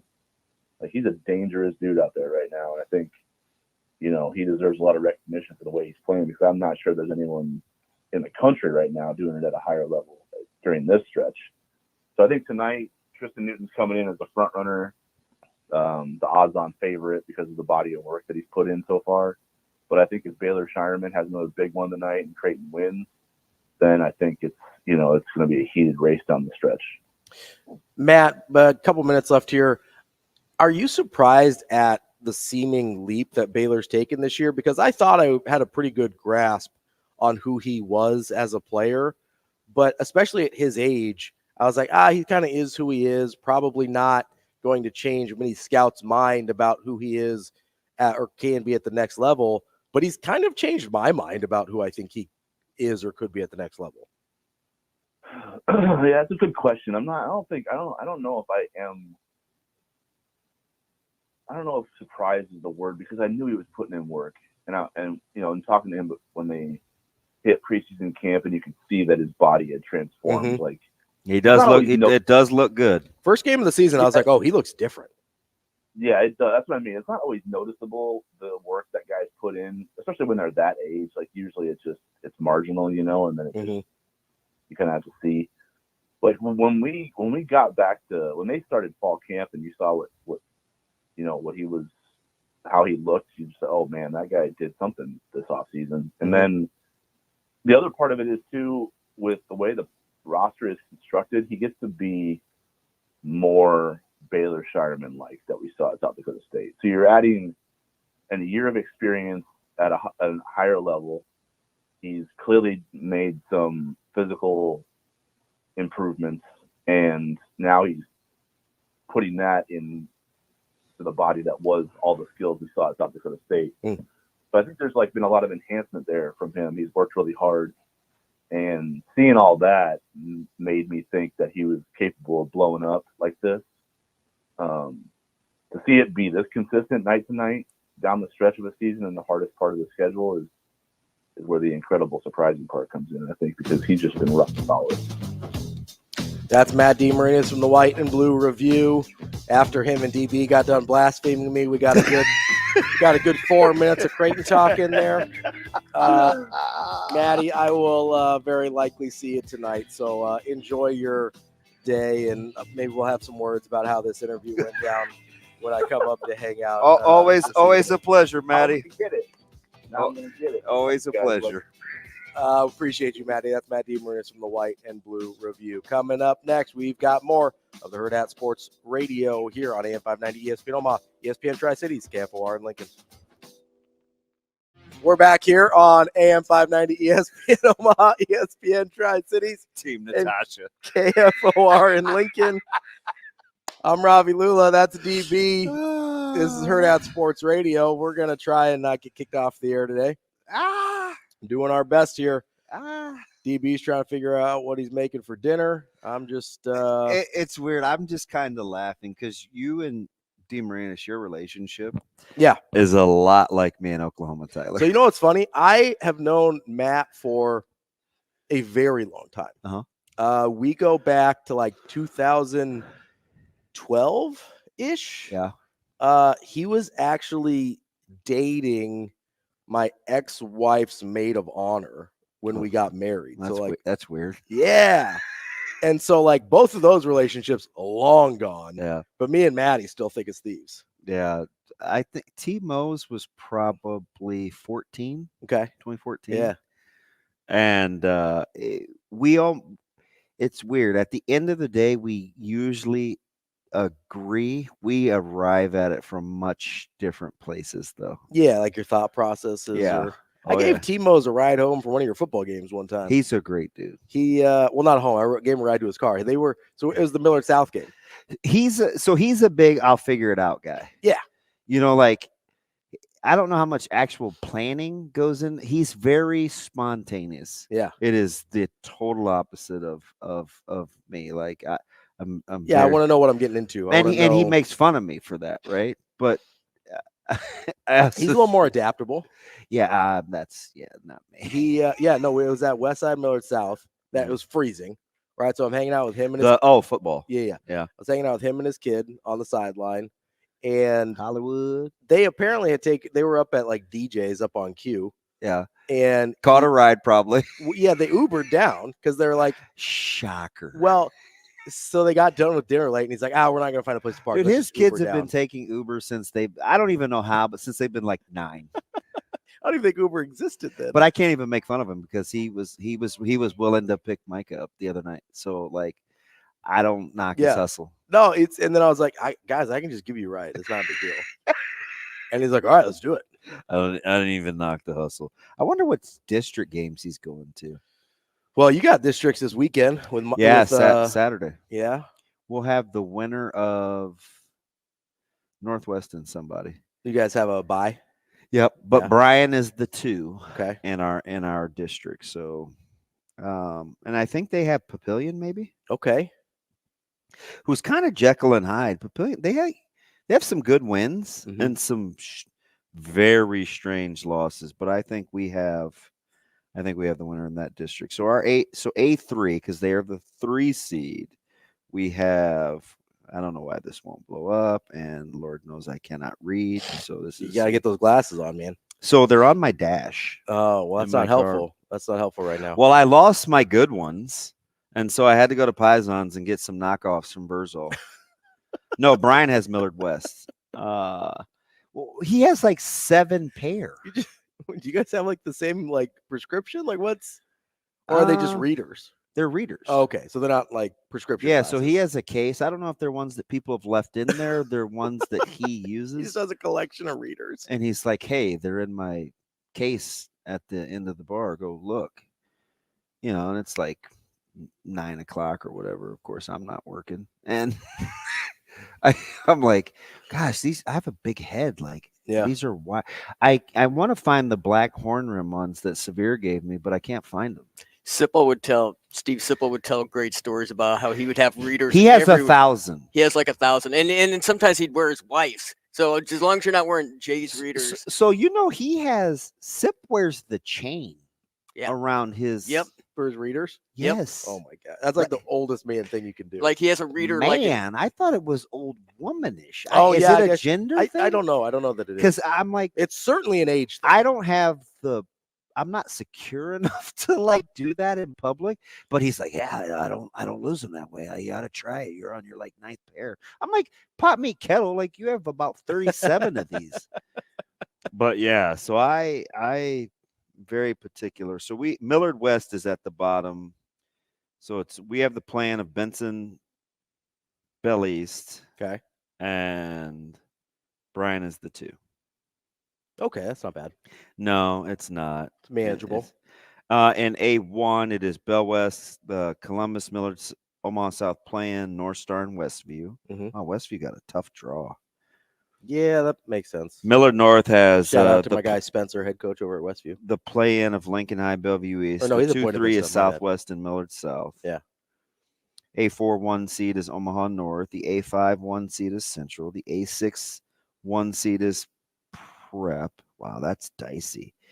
Prep has North Platte, Kearney, and Lincoln East.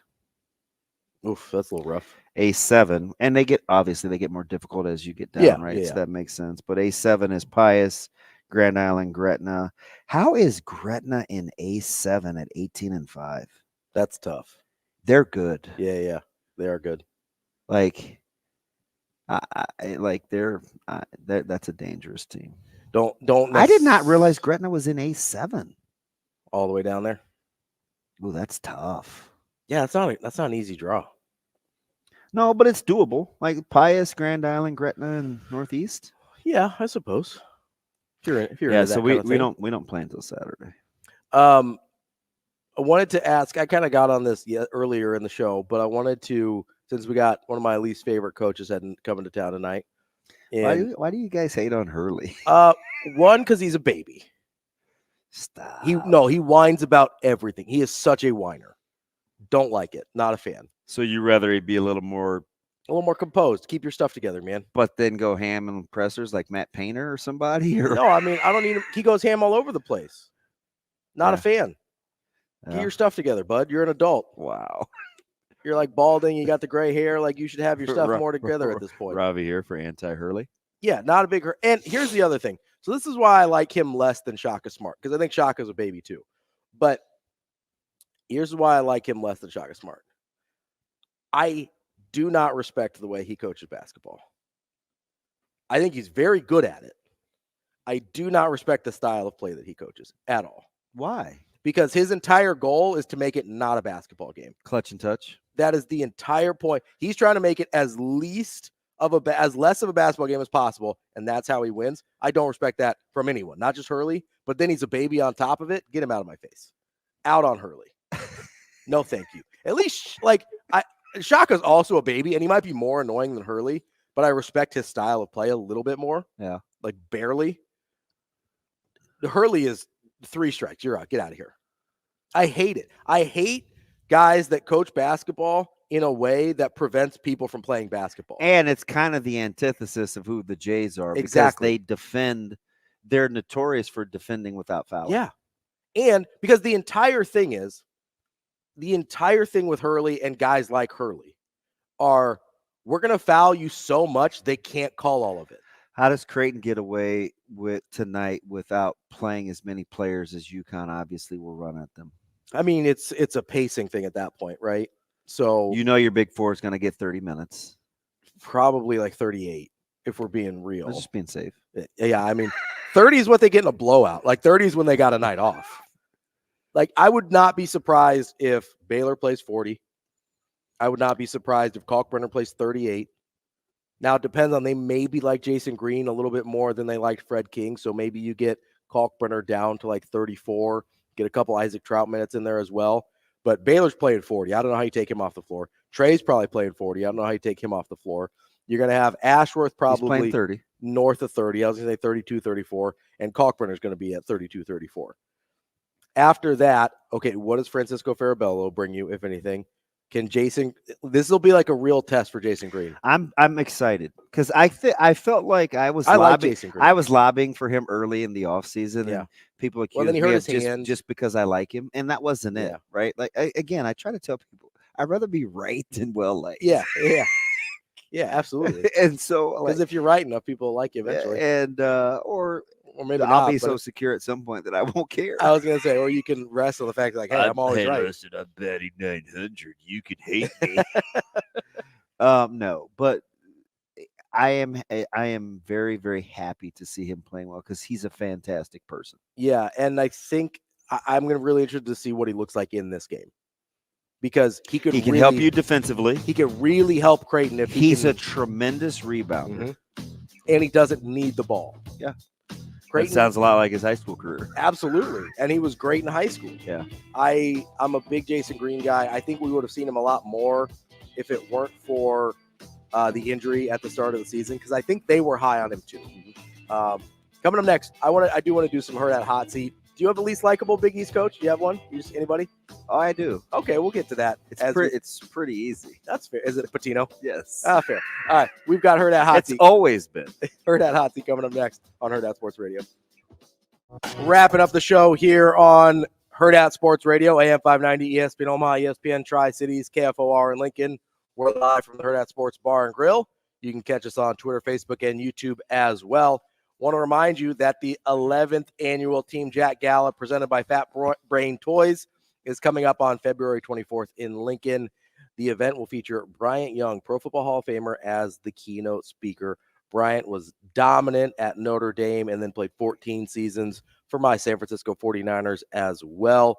Bryant's got a personal connection to this cause as his son Colby passed from brain cancer at just 15 years old. He understands firsthand what families affected by childhood brain cancer have to undergo.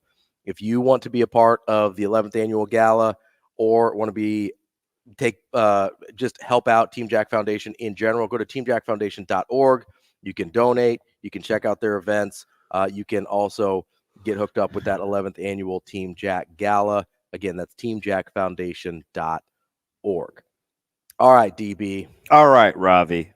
So Rick Pitino, that's your guy that you hate? Yeah, 100%. Where did this start? Where did the Rick Pitino hate start? Probably Boston. Okay, so all the way back late 90s? Yeah. Larry Bird ain't walking through that door? Well, so full disclosure, I was not a Mashburn, Jamal McGlory. Like I didn't. Tony Delk? I didn't like Kentucky either. So like 96 Kentucky, not your jam. So, Shepherd, none of them. Mm-hmm. And I associate that with Pitino. Sure, fair. He goes to the Celtics, which, as a Laker guy, clearly not going to like him. Not going to be a fan. Made a terrific decision to trade Chauncey Billups after like 4 games. And then it got petty. Like, full disclosure, it's not a him thing. It's probably more a me thing. Fair. The white suits, the commanding presence. Okay. I'm like, God, this guy really thinks he's pretty sweet. Now, he wins a lot. He does. So it's I'm sure it just didn't come out of nowhere. Sure. But then I was just really immature with it. So it's almost irrational. Oh, yeah, that's fair. It's almost irrational. And I mean, I understand my hate for Dan Hurley is absolutely irrational. I mean, that's where it comes from. It doesn't come from. But this is like years. We're talking over 30 years. Yeah, that's a long time. It's a built-up case. You've got quite the case against him at this point. It's kind of like Cal. Coach Cal? Yeah. Is that a Kentucky thing too, or where did that start? Nets. Okay. So closet. I don't have a lot of people to share it with, but I love the NBA. Yeah. I just only have like 6 people I can talk about it with. Yeah. And one of them happens to be my 13-year-old, but Micah, good dude.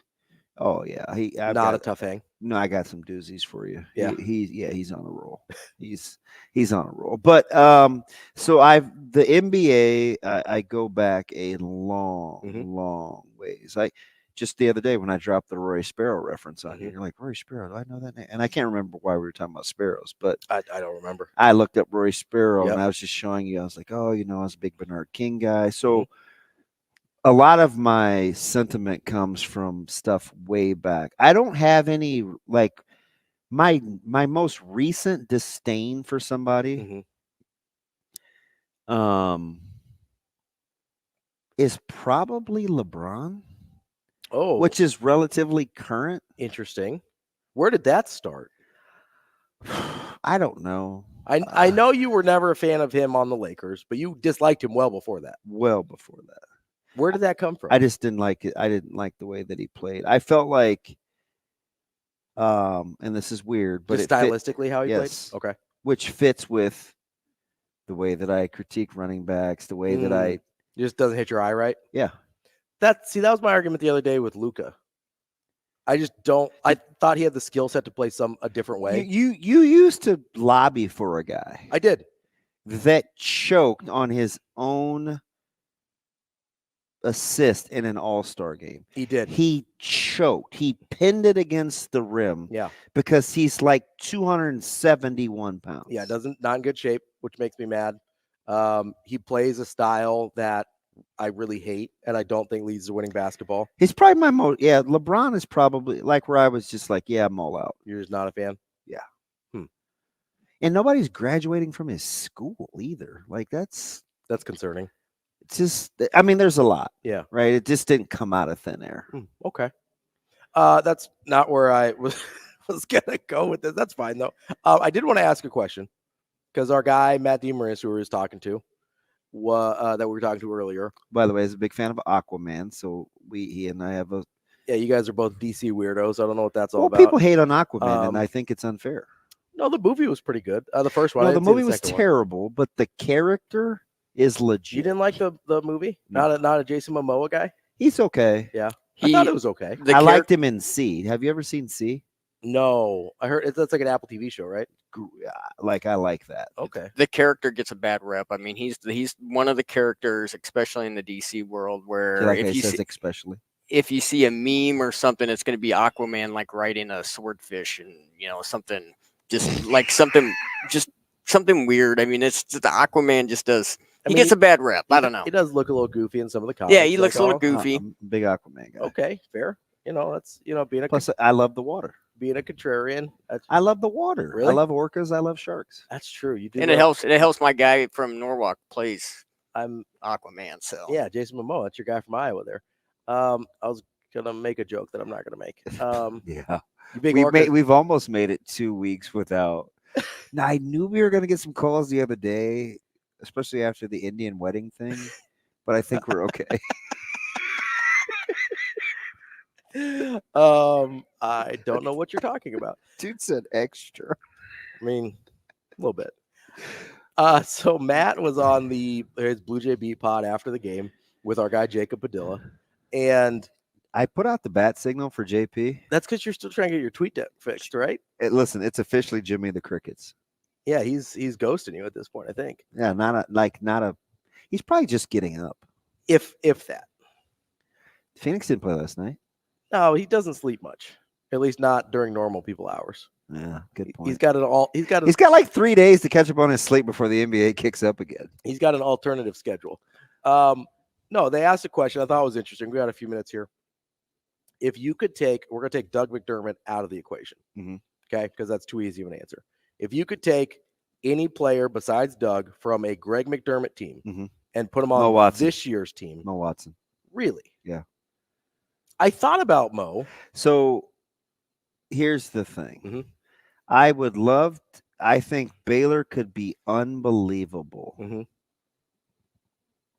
not having to dribble the ball so much. Okay. And there would be a lot of easy looks when they go small from whomever is playing the 4. So you're moving Baylor to the 4. Yes. The 2-man game between those two. Between Mo and Kalkbrenner, or with Mo and Baylor? Would be unbelievable. And here's my number one reason why. Any of Coach McDermott's best offenses, his 4 is stretchy. True. That's true. My thought.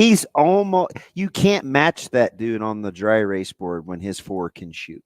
Accurate. That's why Jackson McAndrew next year is. I'm just fascinating. So, but do you know, strangely, do you know who my other guy would be? Who?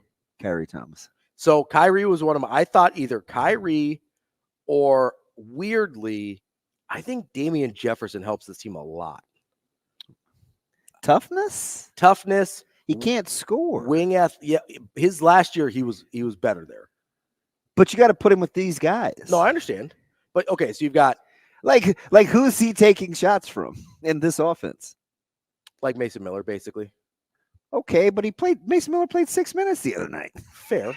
Which did you notice that? I didn't realize that at all. Yes, it was. That's not a lot. I may be off, but I am kind of Rain Man. I think he played 6 minutes. I kind of like DJ A because of his versatility. So you don't have to play Baylor at the 4 if you don't want to. You got to move him around a little bit. He brings you the thing that I think this team lacks the most of is elite level wing defenders. Yeah, and he brings athleticism, defense. I think was a better spot scorer his last year than people give him credit for.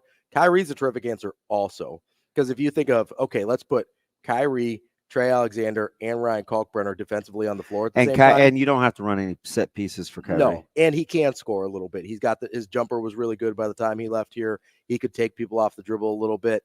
You get Kyrie, Trey, and Kalkbrenner defensively, you and me can be out there and nobody's scoring.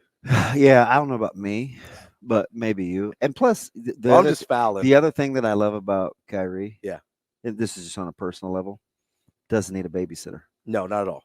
He's unselfish. Just wants to win. It's never been easy for him, so he doesn't care who gets the credit. Mm-hmm. Like for me in my life, those people are important. I'm a huge Kyrie guy. I love Kyrie. I love KT as well. He was one of my. I said this, I think, to Nick Baugh, within the first couple weeks of his freshman year, where he was starting. I go, that guy's an NBA player. And it wasn't quite there yet. And, he was G League. He kind of bounced up and down a little bit. And then anywhere but the Pistons. Yeah. Which seems to be the place where all good careers go to die. Yeah, I'm not thrilled about the Cade Cunningham experience up there. So the two knuckleheads at home arguing about the better draft. Was it Cade Cunningham's year or... Boy, I can't remember. And I mean, they just to listen to these two yahoos who are Caleb and Micah. Oh, okay. Argue. Mm-hmm. And interestingly enough, the sticking point was Cade Cunningham. Yeah, I don't know if he's good or not yet. I have no idea. Yeah, you sound like Micah. It's true. You sound like there's Micah. Not enough evidence to tell me if he's good or not yet. Yeah. So I think we both maybe landed on Kyrie there. Although I think Mo would probably be my first pick. Okay, fair. But I wouldn't be like, hey, put him up. Yeah, over Kyrie. You're not gonna fight me on Kyrie. Nope. Yeah, we could share the hill. I'm pretty sure Kyrie makes every team better. Yeah. Jack and Jill you over anybody. I Jack and Jill you down the hill over Damian Jefferson. Was that no disrespect? Was that to put him up like the Cowardly Lamb from the Wizard of Oz? Put him up. Okay. That's DB. I'm Ravi Lulla. That's Shane Schillerberg in his little Snoopy house over there. That's Hurrdat Sports Radio.